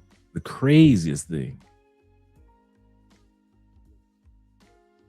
That's a good point, First Class. Kang says this. Shout out to Kang being in the building. Kang says, he said, this is probably one of your top 20 live streams for this year. He said all of the information and perspectives on traveling, not just internationally, but from state to states by plane has been reconsidered now. Absolutely correct, man. I kid you not. And salute to you, Kang, for being here, brother. Salute to you for being here. Andrew says, funny that you mentioned the Afro-Colombians in Cali. He said, I tried the same thing around them. He said they knew I was American without absolutely correct. Our facial features, so much about us is so different from our energy, our essence is completely different. You could sit there quiet as a church mouse around black people in Colombia or in Brazil, and they know you American. You ain't from here. Your structure is not your height, your size. You ain't from here. You are not from here. Shout out to 313 in the building, the 313 boys. You better back the fuck up out my face, goddammit. I'm from Detroit, Michigan. Don't play with me. Detroit boys. He said, wow. He said, let's just hit home. Here in America, he said, here in American, he said, I do feel like an American until they need my labor of defense. He said, leave my labor to defend this country. Yeah, not now you're an American. He said, yeah, doing this is true, T-Mac. Only when the Olympics, he said, only when I felt like an American is during the Olympics. That's a good point. I can agree with that. I can agree with that. During the Olympics. That's a real good point. Franklin says this. He said, in fact, in Germany, the white boys were asking me to hook them up with the girls I was meeting. Facts. I can agree with that. I've been hearing stories like that for the longest, that German women love men of color. I've been hearing that forever. Absolutely correct. So I can definitely concur that. Let's hear what this sister has to say. In their constitution that no man could be a slave on this land. And so a lot of times when we think of the Underground Railroad, we think of the road only going north, but there's actually an Underground Railroad south, and Mexico is a part of the Underground Railroad. And Mexico has been a major supporter of Black liberation ever since for hundreds of years. Okay. And so for those who took the Underground Railroad south, crossed the Rio Grande, for most of the time it would be enslaved people from Texas and Louisiana, because logistically it would make more sense to go south as opposed to risking it all. They kind of get all the way to north, Canada, right?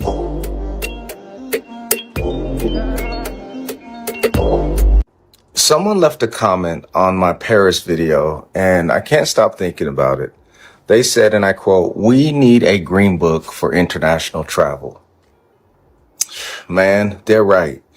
Because I've been racially profiled at 5-star hotels in Paris, at airports in Athens by airport staff, at a restaurant in Miami where the manager told me and my family to go eat fried chicken, even though there were a plethora of restaurants around. And I've just been holding these stories for years. I've been racially profiled as a father, as a husband, as a pilot, as a scholar, as a speaker, and I'm just not internalizing these stories anymore.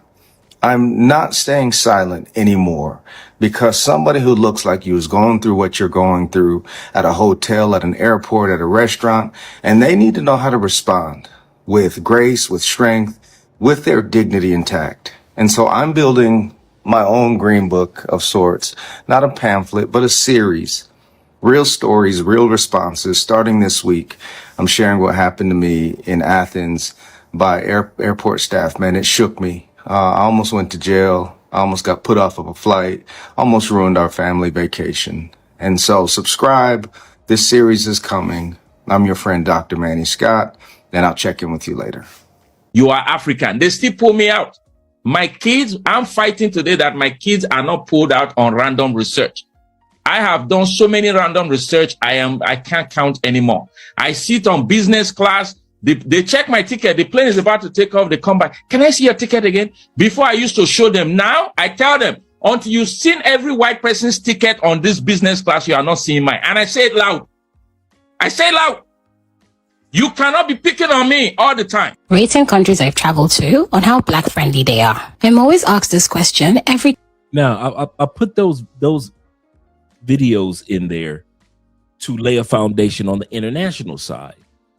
I did not want to give the misconception that the racial dynamics are so horrible in the States, and then when you leave, everything is Shangri-La, that everything is perfect. So I wanted you guys to see that there is still some racial biasness and disparities that you'll deal with when you go to other countries sometimes. Here's the kicker. Neither one of these men talked about being lynched. Neither one of these men are talking about being illegally thrown in jail, or anybody that they know were illegally thrown in jail. Oh, excuse me. Now back in the States, we could talk about racial injustice through the judicial system all the live long day. So, okay, let's put it like this. If I had a choice to deal with every time you turn around, I got a cop with an attitude tailing my vehicle, and we've all been there for the most part.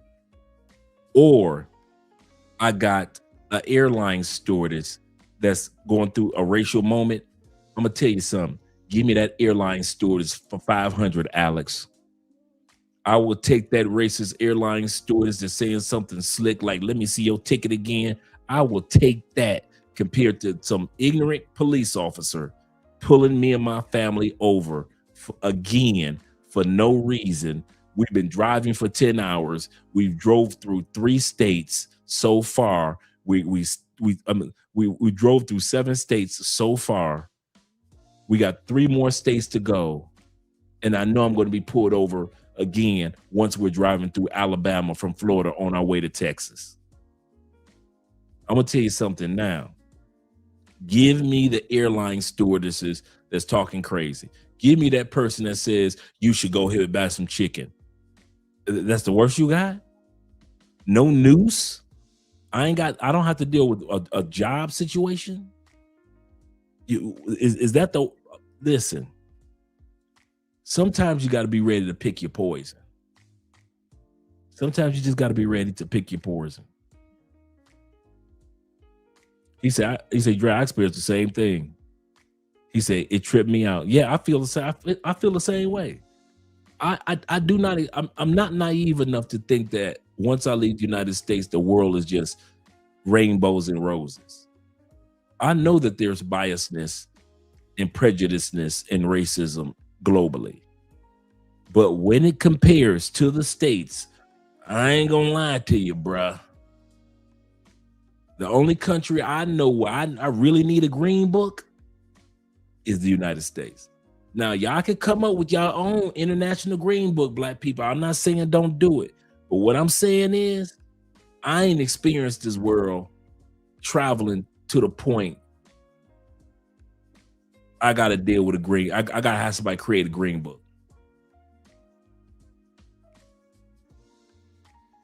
I ain't seen that yet. He said, that's why they gave him some chicken. I understand. I would have stood up and walked right on out. He said Georgia became a buffer state to prevent black people from escaping the South. Wow, I did not know that. Vincent Geraldo, refused to return escaped black people who came to Mexico. And he said, we don't have slaves in Mexico. And I can understand that. King says this. He said, I'm glad that some of the stories of those who did and do share their stories when some of these things do happen abroad. Correct. Because it's still my point. I want to hit home about move in silence. Absolutely correct. And then last one I'm going to look at right now is T-Mac says this. He say, Black Indians, freedmen in India and Indian tribes fought in the Maroon Seminole War. You know, I was thinking about why you put the Seminole. I was thinking about Seminole, Florida, which is right in Clearwater. Clearwater. Okay, if you're from Tampa, you know what I'm talking about. But there's a Seminole area. Seminole Wars until they relocated on the Trail of Tears. Sad moment in time to Oklahoma Territory. Let's continue on with the video. We don't have much more to go. Time I visit a new country, so I guess it's time to do these ratings. Okay. Now I tell them, until you've seen every white person's ticket on this business class, you are not seeing mine. And I say it loud. You cannot be picking on me all the time. Rating countries I've traveled to on how black friendly they are. I'm always asked this question every time I visit a new country, so I guess it's time to do these ratings. Starting off strong with Thailand, 10 over 10. I did not know that, T-Mac. I did not know that. I've been here 3 times and I've loved it every single time. I've never had any racist encounters or attitudes. The locals are always extremely friendly and always helpful to me. France, 6/10. So I have a love-hate relationship with France. I do not like Paris at all. I've had racist experiences there and it always just rubs me the wrong way. I like Nice and Provence. Didn't have any issues there. Same as Bordeaux. Next is Italy, which is a 7/10. Now I've seen a lot of negative experiences black travelers have had in Italy and I sympathize with them. I didn't really like Milan. I felt the men were very handsy and in restaurants they barely spoke to me, even when I would directly be speaking to them. In other towns like Positano, Capri, Venice, I had a much better experience than I did in Milan. Next is Georgia, which I've given 9/10. I loved Georgia. The only negative experience I had was at the airport, which I swear happened because we were black. It did almost put a damper on my mood, but once I got into the country, I really had the best time. People were so friendly and nice and helpful and warm and just really the best. Next is Poland, which I give a 9/10. I had an amazing time in Poland. The people were quite friendly and also nice. Didn't have any racist encounters and neither was I treated weird at any point. There was only one incident which threw me off with a bartender, but it wasn't overtly racist, but quite subtle. If you enjoyed this and would like me to review more countries, do let me know in the comments. Countries where I thought I would experience racism, but in fact they were lovely to me and I can't wait to go back. Disclaimer, I'm not saying these countries aren't racist. I'm saying that I personally did not experience racism in those countries. Number 1, Croatia. The people there are good vibes. They are so friendly, so willing to help, and just always down for a good time. Number 2, Italy, specifically Sicily. I held back on visiting Italy for a long time because I've heard some crazy stories. But Sicily is perfect because it's very multicultural. I blended right in, no racism. Number 3, Albania. Lovely, lovely people, and they're very funny as well. And I saw a lot of Albanian men with black girls. Number 4, Singapore. To be honest, I don't know why I thought I'd experience racism there. No one batted an eyelid at me. I think I stared at people more than they stared at me. Number 5, Slovenia. Was very pleasantly surprised with this one. People in the street just say hello and keep walking. Again, please don't flood my comments with, oh no, this country is so racist. I'm saying me didn't experience racism. If you experienced it, I'm very sorry. Mexico. You're a black person living in the USA. I think you're asking the wrong questions. Don't let the US propaganda get to you. We don't have sundown towns in Mexico. We don't have politicians constantly. Ooh. That's bars right there. He said, we do not have sundown towns in Mexico. I forgot to even mention that. Let's be real. As much as we try to shun and avoid racist moments in other countries, I don't think they got sundown towns in Brazil. They do not have a sundown town in Thailand. No sundown towns that I know of in Germany. In Paris, no sundown towns. Ecuador, Peru, no sundown towns.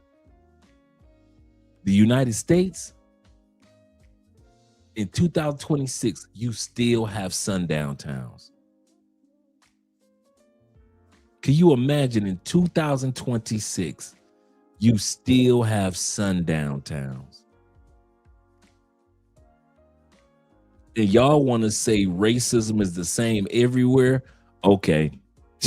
Okay. What sundown town is in Mexico? In a sort, don't go to certain. I mean, that's just everybody. Certain areas that if you ain't from there, it doesn't matter what color you are, you ain't got no business being there. That's a given. If you're a white dude and you go into cartel areas, your whiteness ain't gonna save you. If you go into pueblos that are cartel areas, same thing being black. So I feel you on that one. But yeah, United States, sundown towns. He ain't lying. Trying to gerrymander and redistribute district lines to diminish your vote. Mexico doesn't have Confederate statues in front of government buildings. Our second president ever was a black man. When did the US get their first black president? None of your neighbors in Mexico will ever call the police on you because you look suspicious. No police officer is ever going to pull you over here in Mexico because you match the description. Despite being a U.S. citizen in the U.S., they will always treat you as a second-class citizen. I know that the USA has done you guys dirty for most of its history, but not every country is as messed up as the USA, guys. That is an excellent point. That is an excellent point. And that's what the foundation I'm trying to lay tonight for us. Just because America did us dirty, not every country is trying to do us as dirty.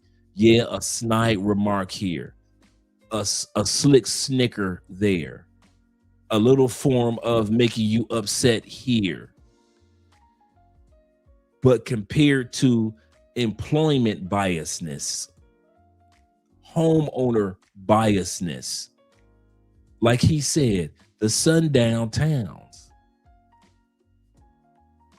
like he just mentioned, you ain't got to worry about being pulled over in Mexico because you fit the description.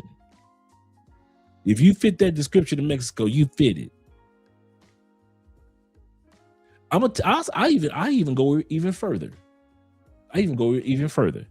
If I had the choice of being pulled over by American police officers at night because I fit the description, compared to being pulled over at night in DR or Cuba or Colombia, because that police officer was trying to hustle me for 50,000 pesos, which is like $17, $12. Give me the police officer that's trying to hustle me for $12 compared to the police officer back home that's trying to get me locked up for a crime I didn't commit. So when y'all sit back and y'all talk about with the police over there, they always want to shake you down. Dude, what, 100,000 pesos? That's like $30, $27. You telling me that all I gotta do is get this police officer $27, boom, he out of my face, he ain't bothering me no more. Compared to police officers in the United States, they gonna pull you over at night, ask you to pop your trunk at night, call for backup at night, send for the dogs at night, and you might not make it home that night. Yeah, let me go ahead and be in this other country, pay this $27 and go about my business. If I had a choice, I kid you not, if I had a choice between a corrupt cop that just wanted a few dollars and a corrupt cop that wanted me to get locked up, man, give me a country with a corrupt cop that just want a couple dollars. My brother Kang said this. He said, I would say Peru more better. He said, I think that I'd rather not be pulled over by any law enforcement of the world, period. Absolutely correct. He said, but I hear you, Dre. He said, I must be scary, but he said, but that paper going to be in his hand. Absolutely correct. I'm going to go ahead and tear him off. Go ahead. There you go. Thank you, officer. That's it. I'm not about to sit up here and trip. I am not about to sit up here and trip on this officer, man. Not like the United States. I look like the assailant. What does the assailant look like? And they never know. What's the assailant's name? And they never know. What was the assailant wearing? And they never know. Man, no. Y'all can have that in the United States. I ain't gonna lie to you. AM said, he said, well, damn. He said, all that for one person pulled over the United States. Facts, man. Facts. T-Max said, I ain't a big fan of Mexico. He said, they have a huge issue with colorism. This is true. And a lot of countries do. He said, I saw it firsthand because my first wife was Mexican. He said, and I would I would make frequent trips to visit her family. It's different from the US. I agree with that. Colorism in its format is different, but it does exist in a major way in many of these countries. Shout out to Cool T. What's up, my brother? Hope you're doing great. Let's go back to the video. Worst thing that can happen to you here in Mexico is you get a stomach ache because you had a great night with great food. But anyways, instead of asking, is Mexico safe to visit? Take a look around you. But anyways, what do I know? Let me know what you guys think. Why do Black Americans keep asking me if it's safe to visit Mexico? You're a Black person living in the USA. I think you're asking the wrong questions. Don't let the US propaganda get to you. We don't have sundown towns in Mexico. We don't have politicians constantly trying to gerrymander and redistribute racism is all abroad. It's anywhere. You aren't going to escape it as a Black person. Now, you are going to run into being treated maybe the first time as an American, and you're going to be like, that's different. What do you do with privilege that you inherently had, but never even got the opportunity to use it? Not like an opportunity, like it's good to use all your privileges. That's not saying that. I'm just saying you have never been given the American privilege that you have, because in America you don't have it. So even though that you feel like you don't make a lot of money, you make maybe a lot of money in another country. You are able to afford things that you weren't able to afford, a lifestyle that you weren't able to afford. But are you going to act like the people that you despise when you're giving said privilege? Are you going to go and flaunt your money and flaunt your wealth? It's a serious question, and I do understand where this comes from, especially with a lot of people never having been out of the United States. It's a general question that a lot of people tend to have, so I'm going to answer it right now. So when you ask, do they accept me here? It really depends on who you ask. I'm pretty sure there are a lot of different Spanish people or native people in Spain and Barcelona who would prefer tourists and people from other countries not come here. And I feel like that's the same everywhere. If you go to the United States, there are Americans who do not like immigrants. There are people who do not want anybody outside the United States in their country, in their state, whatever it may be. There are people in certain states in the United States that don't like each other, and they're from there. Like, I'm from Texas. There are people from Texas who don't like people from California, who don't like people from New York, and don't even like people from other parts of Texas, and they're all in the same fucking state. So it really doesn't matter. So when you ask, do they accept me here? I would say for the most part, yes. Most people are super friendly. Most people have no problem with tourists. Most people don't have a problem with people of color for the most part. But you will come across certain instances where you might get a few stares, or you might get a few looks, or, you know, if I'm walking alone or something like that, I can kind of tell that people look at me a certain way as if I don't belong here. And it's just something you get used to. And for me, like I said, being from Texas, being from the United States, and being an African American, and it's something that I have dealt with all my life. So I really don't notice it that much for the most part. Like, I'm having a good time, and it's not as blatant as it is in the United States in most cases. Now, sometimes I have heard stories of people getting turned down at restaurants, getting racially profiled, different things like that. I have yet to experience it. I've only been here a month, so I can't say for sure if it'll happen or if it won't happen, but I can say the time that I've been here, it's been pleasant. The people have been pleasant for the most part, and I really haven't had much of an issue.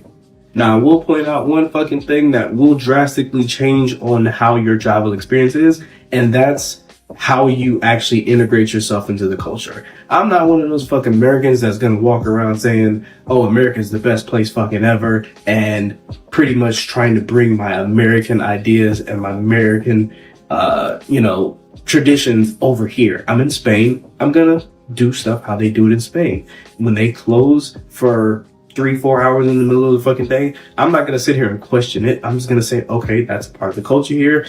I have to get used to it. And I feel like a lot of people don't do that. And that can, make it a little bit hard for trying to get comfortable or whatever. But yeah, that's pretty much it. I really haven't had much of an issue. Let's talk about this travel ban bullshit. Is y'all seeing this? Trump just signed off on a travel ban that's basically a red carpet for xenophobia. 12 countries banned, most of them African, Middle Eastern, or Caribbean. 7 more hit with restrictions. Afghanistan, Haiti, Iran, Somalia, Yemen, the whole damn diaspora got hit with the do not enter sign. And let's not act like this is about national security, because if it was, countries with actual records of state-sponsored terror or hacking might have made the list. But no, it's always the black and brown ones. This ain't policy, It's a pattern. The same pattern that shows up in redlining, border walls, and now flight bans. And don't hit me with the, he's just protecting the country. Protecting it from what? Diversity? Culture? Melanin? This is another reminder that election ain't just about taxes and gas prices. They shape who gets to even walk through the damn door. Drop an airplane emoji if you think this ban is bogus as hell. Comment your country below if your people just got targeted. Follow your boy Crypto Black, man. See you next time. So I'm looking to take a trip, and I'm talking to my friends. They're like, where are you going to go? And I list off some places. I'm like, maybe Malaysia, maybe Thailand again, maybe Japan, maybe Costa Rica, maybe Brazil, maybe Belize, maybe Colombia, maybe any of those places, right? And then I remembered, you want to know my process with how I make a choice of where I'm going to travel? As a black person, I have to remember, what type of food do I want with my racism? Because there's going to be racism everywhere I go. Okay, here we go. I want y'all to be honest. Put a 1 in the comment if racism is considered in the top 3 reasons when you're traveling to a particular country. Put a 1 in the comment if that. Me, it's not. When we're going to another country, I am not thinking about how they're gonna care about me as being black or not. I know that when I go to a country, that 1 or 2 people is not the representation of a whole country. If me and Andre get into a taxi and that taxi driver is racist, but we just got back from 3 days of being into some wonderful hotels and traveling that country and eating in wonderful restaurants, and everybody treated us good. And then there's one racist taxi. I am not about to do a video, taxi driver. I am not about to do a video talking about they're racist in this country when I know that we just had 3 wonderful days of eating and enjoying ourselves and meeting new people in that country. Yeah, mine is 0-2. Mine is 0-2. I just was wondering, man, because the way that these guys are selling it, they're selling it as if you have to make sure you take your blackness in consideration. You see, going back to how we think in the program on the plantation, that plantation program programs you to think about your blackness all the time. So when it's time to travel, you're thinking about your blackness all the time. I'm here to tell you, there are those that you're looking in the comment section of us that race is like number 7 if you want to consider it. But I'm not going to Italy. Let's put it like this. I am not going to Italy because y'all had a racial experience. But yet I am not going to Italy and be looking like, okay, where's the racism coming from? Is that a racist? Is that a race? So y'all will have a person racially paranoid. If I follow I mean this, if I follow the advice in the videos of too many, not all, not even most, but too many black people on social media when it comes to travel, I would be racially paranoid. The women, whether they talk, don't go to Italy. Don't go to France. Don't go to, man, when we went to France, we had a wonderful time. Don't go to UK. We went to UK. You know who was staring at us the most in UK? Black people. Black people saw this Latina and they were like, we ain't got too many Latinas in UK. So they're seeing a Colombian, Andrea, and then they seeing a brother, he ain't from here. We can see his energy. He ain't from here. We got stared at more by black people than we got stared at by white people. And we had a great time. Don't get me wrong, in the UK. We had a great time. But at the end of the day, I didn't sit around saying, I'm going to go to UK and they so racist. And they said, man, we went to the regular areas. We went to the most expensive areas and we had a wonderful, wonderful time. I'm not despairing the racial dynamics of what a day-to-day brother and sister might go through in the UK. I'm just saying, as a traveler, I do not put race as high as these people do that we're watching. I'm sorry. I am not going to not go to Greece because your black tail said that you had a bad time in Greece. Because this one person out of all of Greece said something slick to you.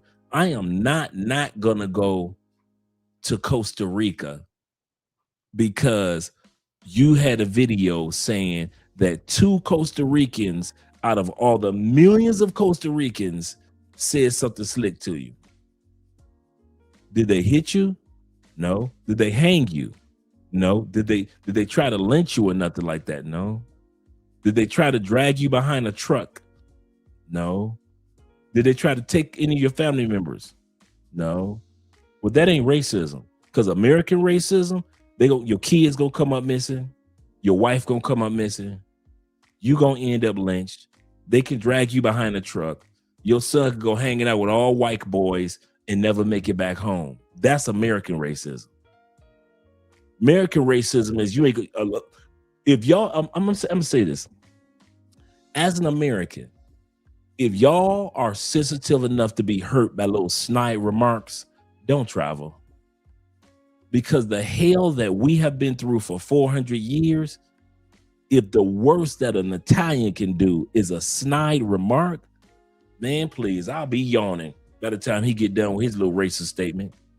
If the worst that I got to deal with is an airline stewardess talking reckless, that's the worst I got to deal with compared to what our people has dealt with for 400 years. Man, I wish I would call that racism. I wish I would say that an Italian who said something slick to me was racism compared to what we have gone through to this day as a people of color, black and brown, in the United States. United States is real, physical, violent racism. It's true, systematic, holding you back, redlining, taking your job resume because your name is Keith or Tyrone and throwing it in the trash, racism. Driving while black, racism. Profiled, racism. Putting drugs in your community, racism. Somebody saying something slick in a taxi, that shit ain't no racism. I ain't gonna lie to you. You ain't about to ruin my day because you done said something slick as a taxi driver. We done been through too much, man. There's no way in the world I'm gonna sit up there and have somebody. I even put it this way: if somebody even in Europe called me the N-word, man, I would keep walking. That's the best you got? You know how many brothers and sisters are in prison right now? Illegally? With no justice? And the worst that you can do is call me the N-word? Man, please. I'd be like, man, if you don't bring my food to me, bring my food. Real racism in the United States. And I'm not victim, I'm not one of those people that do the victim Olympics, like our racism is worse than somebody else's racism. I'm just saying, America's version of racism is like America literally puts a carrot in the face of black people that they know that they will never let black people eat. That's America. A carrot in your face, but they know as a mass, most people will never get to that carrot. And you think I'm worried about some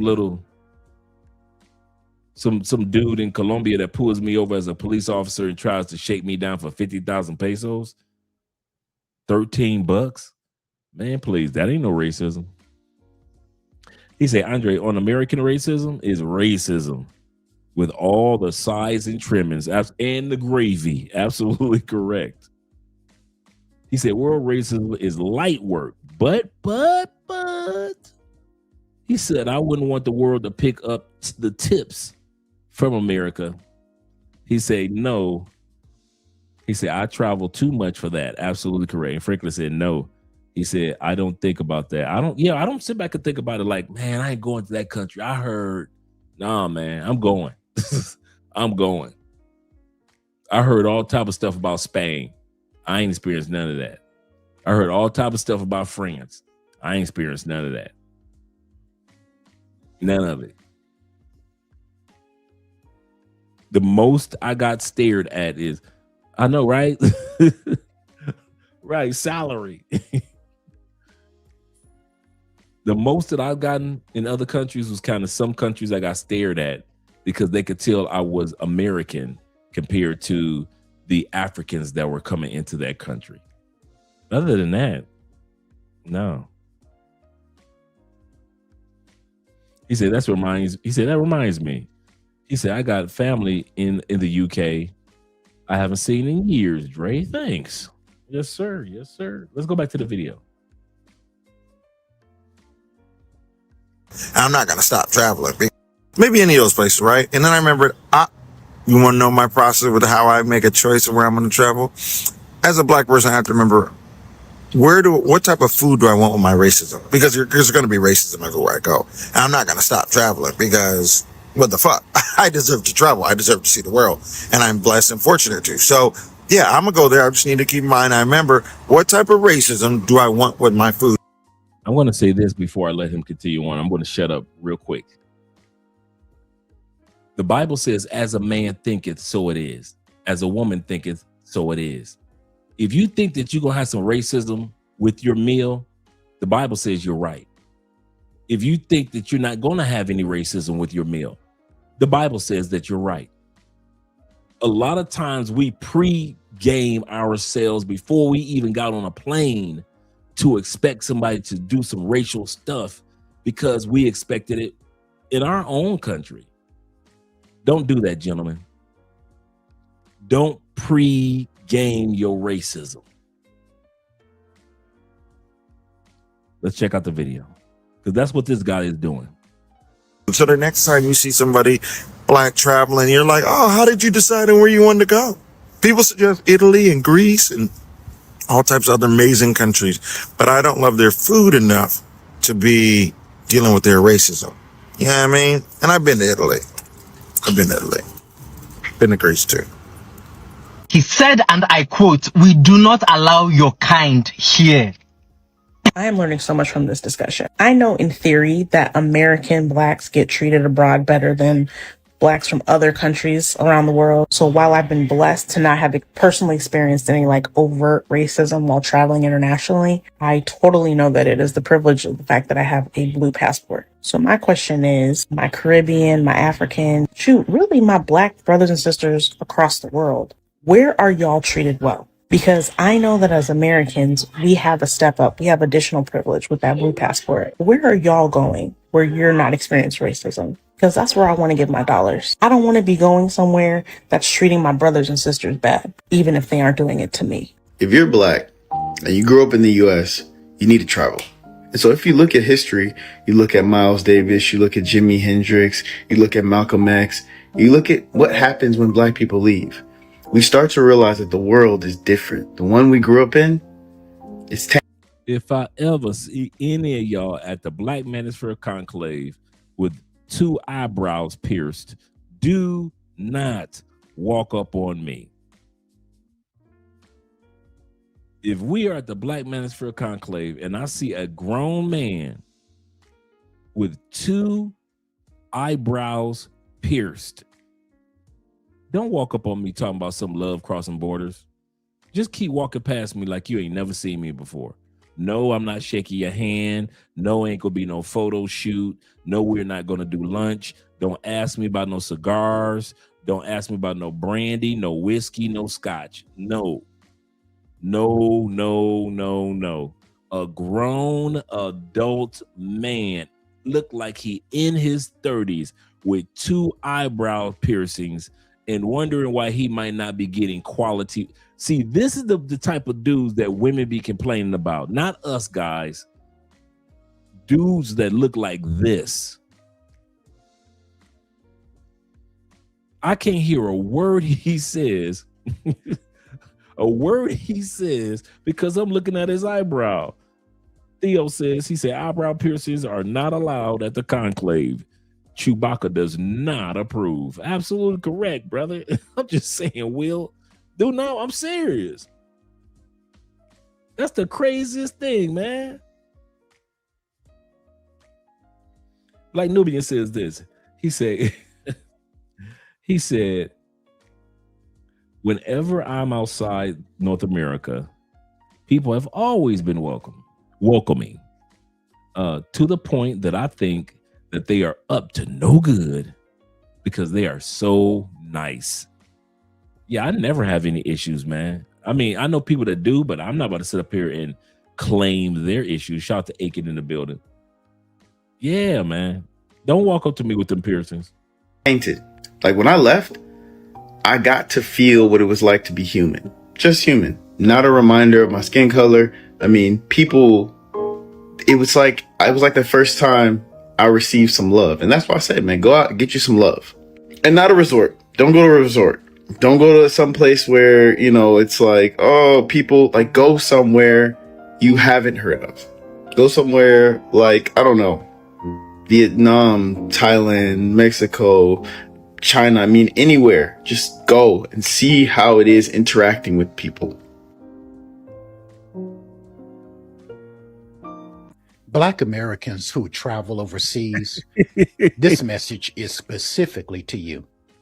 You all need to stop tolerating racist behavior and disrespect when you travel overseas. I have seen one too many videos from Black travelers who have been overseas, and they have tolerated strangers walking up to them, touching them, and putting their hands in their hair. And they blow it off saying, oh, well, you know, they've never. How is it that us bald brothers are sitting up here fussing and cussing about what somebody else allows with their hair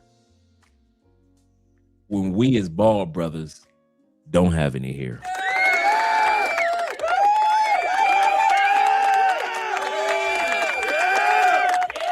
Why did I post this video? I post this video to showcase that there are some of us out there in the travel space that are looking for a racist moment. We are preparing ourselves. Stop pre-gaming your racism. I mean it, guys. Stop whatever your cousin experienced when they was in France by that one person who wouldn't step out of the way. Remember we did that video a couple of months ago. This one young lady that said she was in Italy, the black girl. She said, I'm in Italy and I cannot believe that I had to walk off the edge of the curve and they wouldn't move for me. This is racism. And in the same video clip, when the sister got done talking, I purposely did this. I put the white girl, same age. White girl says, I noticed that in Italy, it's a tradition that nobody makes room for anybody. She said, these guys were standing there just right on, taking up the whole street. She said, and I had to step off the curve and walk around. Same story. White girl tells it, she sees tradition. Black girl tells it, she sees racism. Stop pre-gaming your racism, guys. This dude who is bald, how can a bald dude watch a bunch of videos and get upset at black people for allowing them to put stuff in your hair, touching your hair? Bruh, you and I ain't even got no hair to touch. Now, if you go to the Philippines and they smack you on the back of your neck, okay, now we got a reason to talk. Somebody popping you on the back of your head while you in Singapore, okay, we can talk. But you are bald, man. You just upset and mad just to be upset and mad. Guys, do not pre-game your racism before you go to other countries because of what you experienced back home. Before we went to DR, I knew how Dominicans treated Haitians. That doesn't mean that's how they were treating me and Andrea. Before we knew that Cuba had racism and had classism. Really, they didn't treat us like that. We had a great time in Cuba.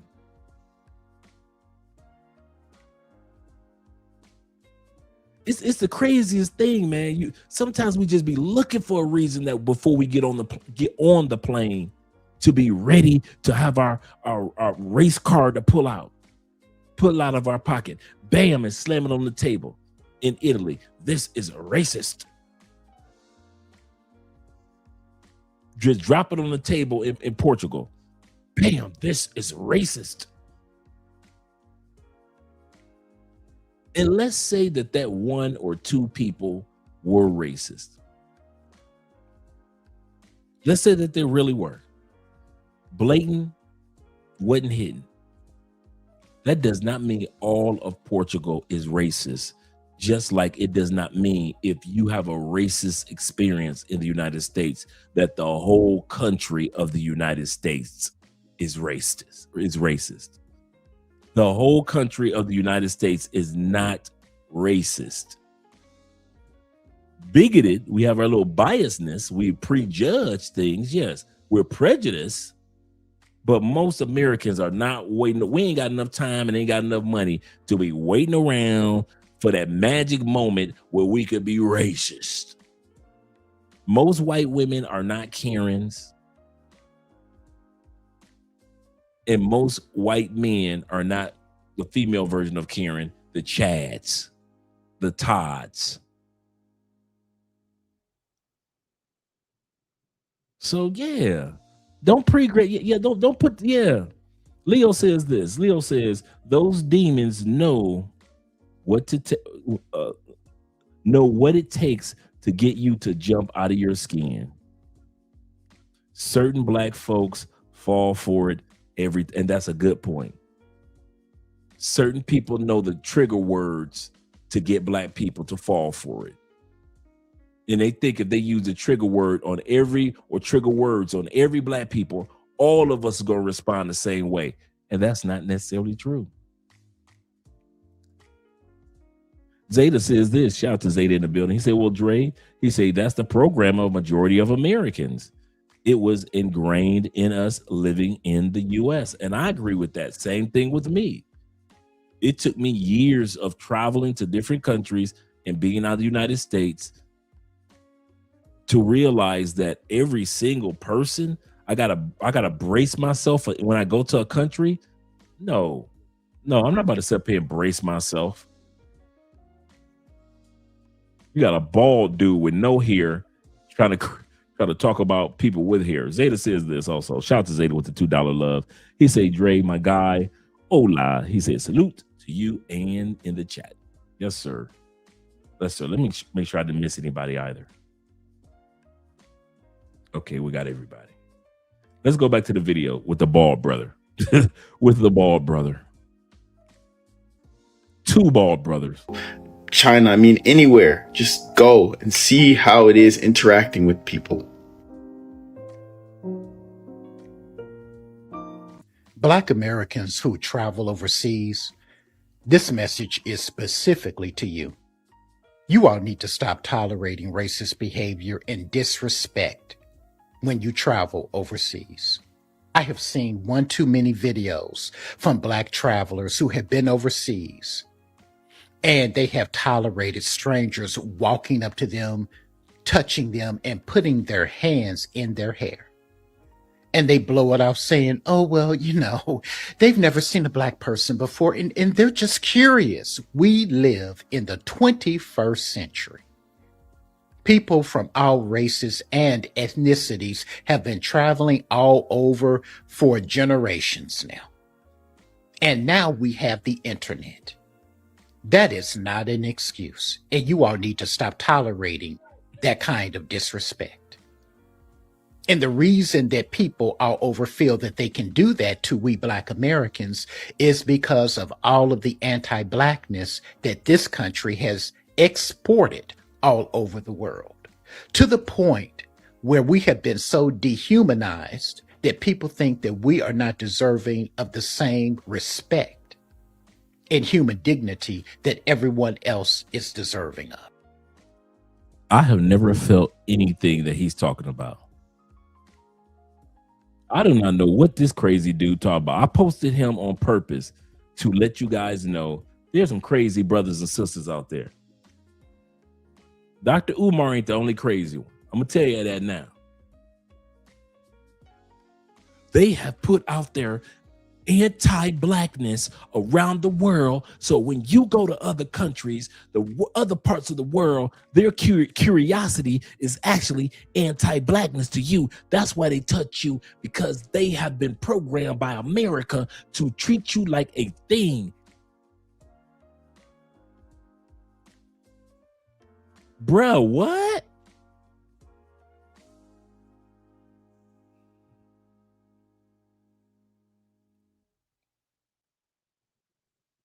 You know how we say sometimes when women act like this, we know the truth. They just need some dick. This brother right here needs some pussy. This brother right here is one of the brothers, you can just tell from the energy. He just need a female to ride the shit out of his dick. He need to bust and cry at the same time. He need his toes curled and quiver. Some dudes just, it ain't got nothing to do with no racism. It ain't got nothing to do with the economy. It ain't got nothing to do. So come on, let's be real. Some dudes give off their energy like, I bet you wouldn't be talking like that if you had some good pussy. I bet you wouldn't be talking like that if that same Asian chick that you talking about be touching people's hair. I bet you if she gave you some head, you would not care how many heads that she put her fingers in, how many braids that she touched. Some of y'all need to go to these countries. Instead of criticizing them women for touching the sister's hair, go and let that woman fuck. Go and let them Asian girls put that thing on you, bro. God, I bet you wouldn't be talking like that if one of them Asian girls put that thingy thing on you. You wouldn't give a dang about what them Asian girls do when it comes to touching them sisters' hair. You'll be pointing it out. Hey, there go a sister. You better go touch her hair. You be pointing their asses out. Some of y'all just, I'm serious, man. Some dudes need to just bust a good nut, just a good nut, just a good one, just tear just come to, you know when you bust a good one and your eyes start watering, and if you blink, that tear gonna roll down because she just doing what she doing best. That's what that brother need. This ain't got nothing to do with no damn hair, touching no hair, and traveling while black and all that. No. This dude need a woman in his life. A good old-fashioned Asian woman with blonde hair. He need a blonde Asian. He wouldn't be talking like this at all. Seriously. Goodness gracious.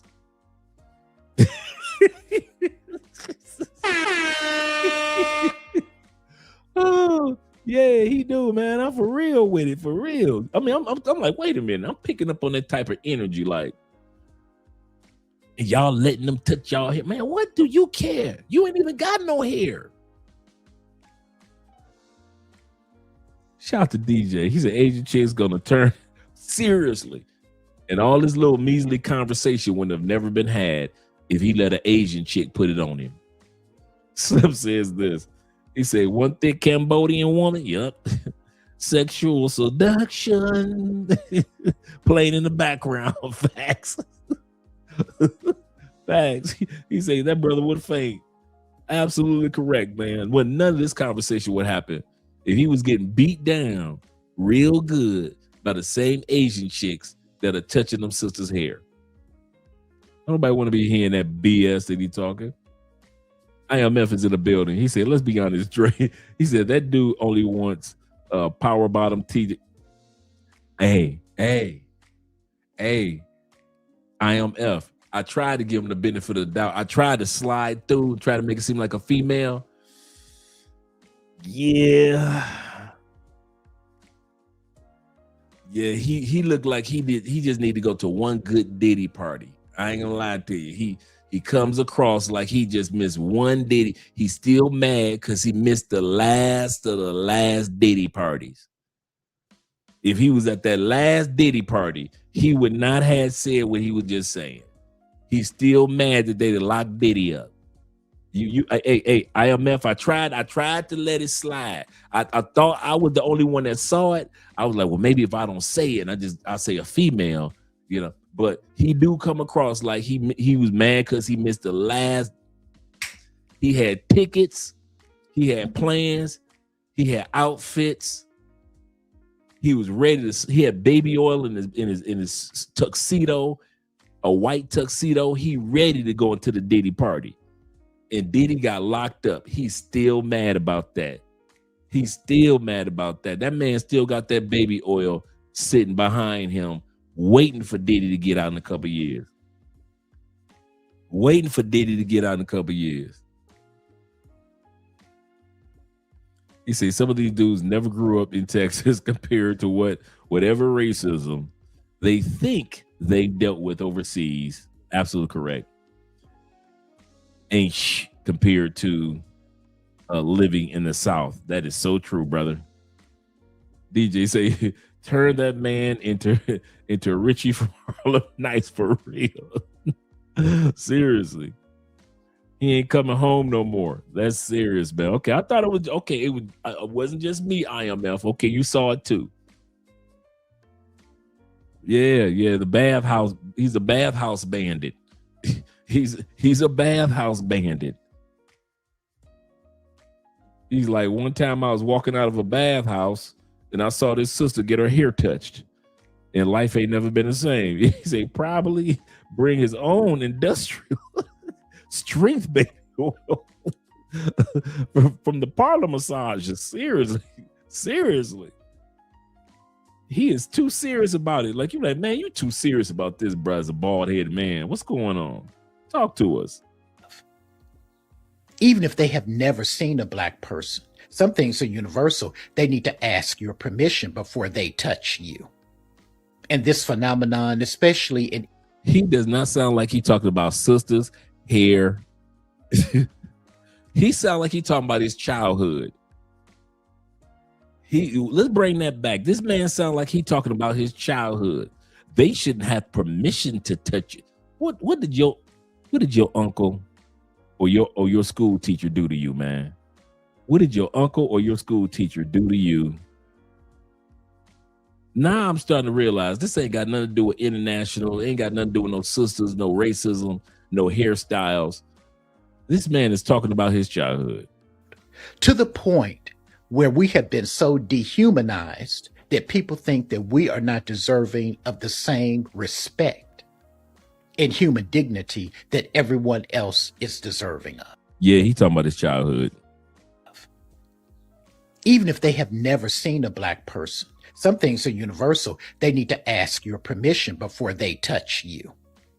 And this phenomenon, especially in East Asian cultures, you going about your business and they're taking pictures of you like you're in a zoo and you're one of the specimens. Yeah, he is definitely talking about his childhood. This ain't got nothing to do with nothing when it comes to travel. This man is talking about them special pictures that his special older friend was taking of him when he was a shorty. This man is having a no means no moment. He is having a no means no, sir. Absolutely not. Stop tolerating that. And I am so glad that I'm seeing more and more videos of young black travelers who aren't tolerating that kind of disrespect when they go overseas. They are respectful of the cultures that they're visiting, and they expect I caught that treatment to be reciprocated. Some things are universal. But this, they're just curious. They've never seen a black person before. Think about this, and this will prove to you that it is anti-blackness that is in operation. How many videos have you seen of white women here in America who travel overseas complaining about the natives running up to them and putting their hands in their hair? Have you ever seen that? I haven't. So why do you think that these same individuals feel it's okay to do that to us? And we allow it. We have been indoctrinated with showing grace in the face of disrespect, and it needs to end. Racism is everywhere, it's true, but so what? If you wait for the world to be perfect before you travel, you're never going to see anything. You shouldn't let racism stop you from getting your passport because nobody else out here is letting anything stop them from traveling. We can't let fear stop us from seeing this beautiful world. They love to tell Black women that the world isn't safe for us, that we shouldn't travel outside of our home countries because we're going to face racism everywhere we go. Some of the worst racism I've ever experienced in my entire life has happened in Canada, my own home country, the place I was born and raised. Racism doesn't just magically begin when you step foot out of your country. Anti-Black racism can be just as bad at home as it is abroad. So if you're a Black woman who actually wants to see the world, here's what I want you to know. First, do your research, like a lot of research, before you go anywhere. Research until you get to a point where you at least feel comfortable with the idea of going there. Not A man supporting me and says this. He said, I'm bald too. He said, but women like to ask to touch my bit. Facts. So I guess you're supposed to feel some type of way because the women want to touch your beard. These dudes are funny, man. Shout out to all 65 in the building. just because TikTok told you to. Because as fun as it is to be spontaneous, it's way better to not go in blind and potentially put yourself in dangerous situations. Second, try to connect with the locals as much as possible. This is where the real magic happens, and this is how you actually experience a place. And even if you don't speak the local language, be open-minded to using a translator. Don't expect people to speak your language, meet them halfway. Some of my best connections have happened through Google Translate. Next, make sure you have the contact information for your country's embassy. For me, that's always knowing where the Canadian embassy is located, just in case. It's better to have it and not need it. But most importantly, always try to have fun. Dance, eat, laugh, explore, take a million pictures, because that's what all of this is all about. The world is ours too, so don't let anyone convince you otherwise. You deserve to see it, experience it, and fall in love with it. Hi Maya, this is completely valid. Fear of racism and discrimination is actually one of the top 4 reasons why Black Americans don't travel. So I understand it, and trust me, I'm with you. However, from my experience, the most racism I have ever faced has been in this here in the United States. The most I get anywhere else are stares. And of course, I do be looking good, so of course you're gonna stare like the fuck. Most memorably, these stares were from Venice, Italy, but it was mostly European tourists. I'm sick, but I think I said that wrong. Again, it was mostly Europeans. And China. But in China, it was different because they did the same thing to my friend with blonde hair and blue eyes. Everywhere else, you just feel like you're part of the crowd. Maybe sometimes elevated because of our melanin, period. But all I say to this is experience it for yourself. Again, the worst racism I have faced has been in America. Everything else has been smooth sailing, I'm not gonna lie. Ignore the stares or let them elevate you and have the best time. I can truthfully say that I've never encountered as much racism anywhere in the world as I have encountered in the United States. Typically, people are really open. If anything, they just, again, they're not familiar with us, and so they may ask questions. They want to take photos. I mean, they're fascinated with the beauty and, nothing like that melanin. But overall, I would say no. Not to sugarcoat things or make it seem like that it does not exist, but never an experience where like, oh, I feel like I'm being watched or someone's clutching their purse or, anything like that. That typically happens in the States. What up, fellas? Point guard coming back to you. I've been seeing some disturbing things around how U.S. citizens will be able to move in 2026. I don't want to sound the alarm. I don't want to be crazy or anything or outlandish, but I'm hearing that once the World Cup is over, freedom of movement for American citizens inside the United States and outside the United States will be compromised. To what degree, we don't know. But you will not be able to move around as freely as you do right now. And if you are interested in relocating outside the United States, you may want to get on that sooner rather than later. I know that we always think that we have time, but we don't, guys. We don't always have time to do what we really need to do. Things are shifting rapidly. This is something that you guys probably don't want to deal with around the holiday season, but we're at the end of 2025, preparing for 2026. And if you're not preparing to relocate to the place that you really want to go, be prepared to stay in the United States for a while, because it looks like they're going to really clamp down on international travel and travel within the United States. Okay. Check your own sources, do your own due diligence. I only come to you because I'm concerned for you guys that want this freedom of movement, that want an opportunity to live your next chapter in a desirable location. Go to my bio, get your global scouting report first. It will give you a readiness of your, it will give you a score of your readiness to relocate.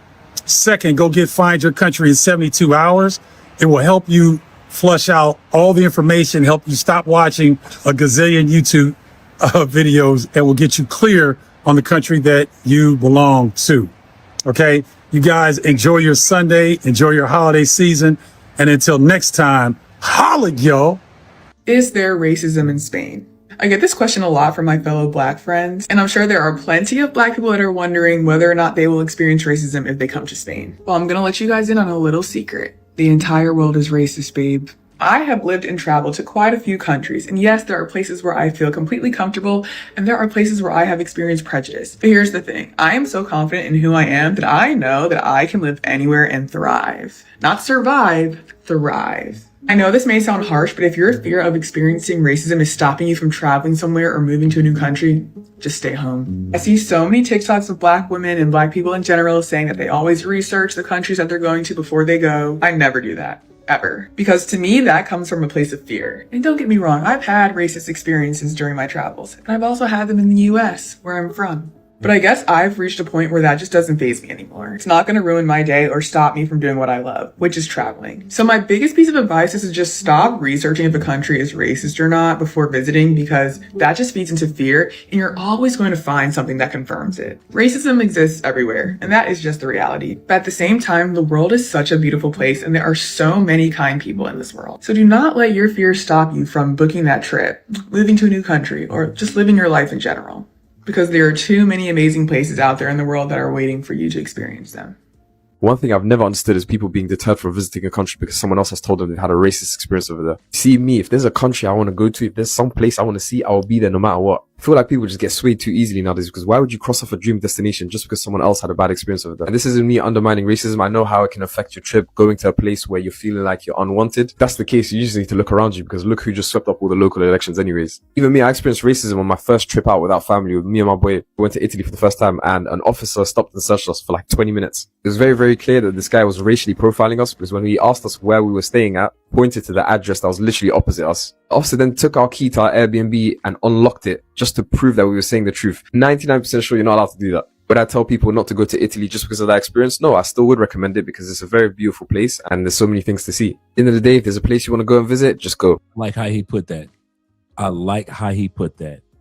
He explained a very racist scenario that happened to him in Italy. Instead of letting that throw his whole trip off and coming back and recommending Italy is so racist, they did, he said, you know, it happened. There was a racial moment in time, but that did not deter me from going to my dream destination, enjoying my trip in Italy. I'm one of those type of people. I am not going to let one monkey stop the show. It's just not going to happen. If I want to go to whatever country that I want to go to, I'm going to go there. And whether the people understand why I'm there or not, that's on them. But I'm like, my man, I am not about to let my whole trip be thrown. And I know people that are like that. All it takes is one thing to throw off their whole day. They would throw away 24 hours. They would throw away 23 hours because of something that happened within 1 hour of their day. I'm not that person. As you guys can see, I am not going to throw away 23 hours because something that happened within 1 hour window of my day. And so he's 1% correct. I know, right? That's me. That's Dre right there. Making my way downtown, walking fast, faces passing, I'm homebound. That's me, man. I'm not going to let stuff hold me back. Seriously. Shout out to this dude. Let's go back and finish off the last bit of this video. I think he's the last person. So one of the greatest gifts America will give you is that blue passport, opportunity to travel the world, the freedom to travel the world. My sisters understand the value of that blue passport. Listen, being an American citizen is not for you to travel from America to your home country. Traveling to your home country is not a vacation. It's another job entirely. We are here to view heaven on earth. The prototype of heaven. The heaven you read about is here in Vietnam. This is how heaven looks like. What's going on? We are in Vietnam, baby. Travel. You are not depressed. You are just in the wrong place. Stop stalking, doing 2 jobs, 3 jobs. Problem not they finish. Family problem not they finish. Destroy the camera. We gotta see the world. Gotta see the world. Gotta see the world. You can't stay in a cocoon. Yeah, travel is education. It opens your eyes, opens your experience. That's what I'm talking You gotta about. get out there, get perspective, see culture. Yeah, gotta do it. But get out there. Get out there. Enjoy your life. Get out there. Enjoy yourself. Work hard, play hard. There's only one life to live. One life. One life. I love that. Listen, if you die today, if you die today, your next of kin will use your money smoke Igbo. Take care of yourself. We used to have this thing in Nigeria, with the cattle ranch. No, it was really good. Over the cattle ranch. Yeah, Calabar.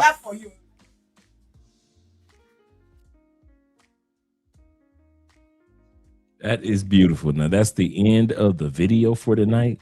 And that is a beautiful vision to end. I like what he said. He said, you're not depressed. You just need to travel. And he's 100% correct about many individuals.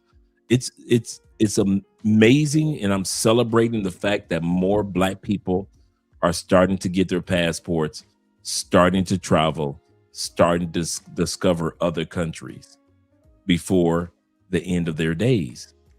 And so should many of us who are watching this live stream. If you have not traveled internationally, take your time, be patient, but definitely put that on your agenda on things to do. Because I'm telling you, just like Malcolm X, just like Miles Davis, just like James Baldwin and all the other, just like Stokely Carmichael, who went back to the islands, just like Frederick Douglass, who ended up moving to Europe. Just like all these Black people realize that there is a life out there waiting for them on the other side. He said, hey, Dre, he said, are we coming back to Patreon? Absolutely correct. Patreon on Mondays and movies on Saturdays. No rush. Maybe after the conclave. You're absolutely correct. I miss our Patreon hours on Mondays. I kid you not. Like today, we were just trying our best to clean up everything that we could. We still got a bunch of cleaning up to do. There's still a bunch of dust and dirt that need to be cleaned up. So we try to clean up as many rooms as we could today. That's one of the reasons why we came back. We missed our home. You know, we really, you don't realize how much you miss your home to where when you're about to lose your home. Now we're on a hunt for a house. And so now we're house hunting for the rest of the year. And we're excited about it. Yes, he's absolutely correct. He said, guys, travel, especially Black men go travel. I kid you not. If more Black men travel, that racial pressure, that pressure of racism, that stress, that premeditated racism, I'm telling you, you'll start telling yourself like, I ain't got to put up with this, or this ain't that serious. Because while you're still in the States, you think every little thing is that serious. But once you leave and go to other countries and experience what other people are experiencing, you start to realize, maybe what that officer said, it ain't that serious. I kid you not. You start to realize it's not that serious. Shout out to Big Brother in Life. What's up to you, buddy? We're about to head up out of here. I'll be seeing you guys tomorrow. We're going to talk about the Black Manosphere Conclave tomorrow. And we're going to talk about a topic that T-Mac sent me. So we're going to be talking about that as well. He said, I feel more aligned spiritually. That's a good point. When I'm living and traveling abroad. I do too. Yeah, tomorrow is the Black Manosphere Conclave. We're going to show some of the videos. We'll talk about the hotel accommodations. We're going to talk about the dates. We're going to talk about some of the speakers. Bruh, I am excited. Vegas. I can get all my Las Vegas Raiders jerseys for football season. But the most exciting part is meeting up with you guys. He said, can we get the belly dancing intro? Well, obviously we can do that. Let's do that one. Absolutely correct. Let's do both of them, actually. Let's do both of the belly dancing tonight.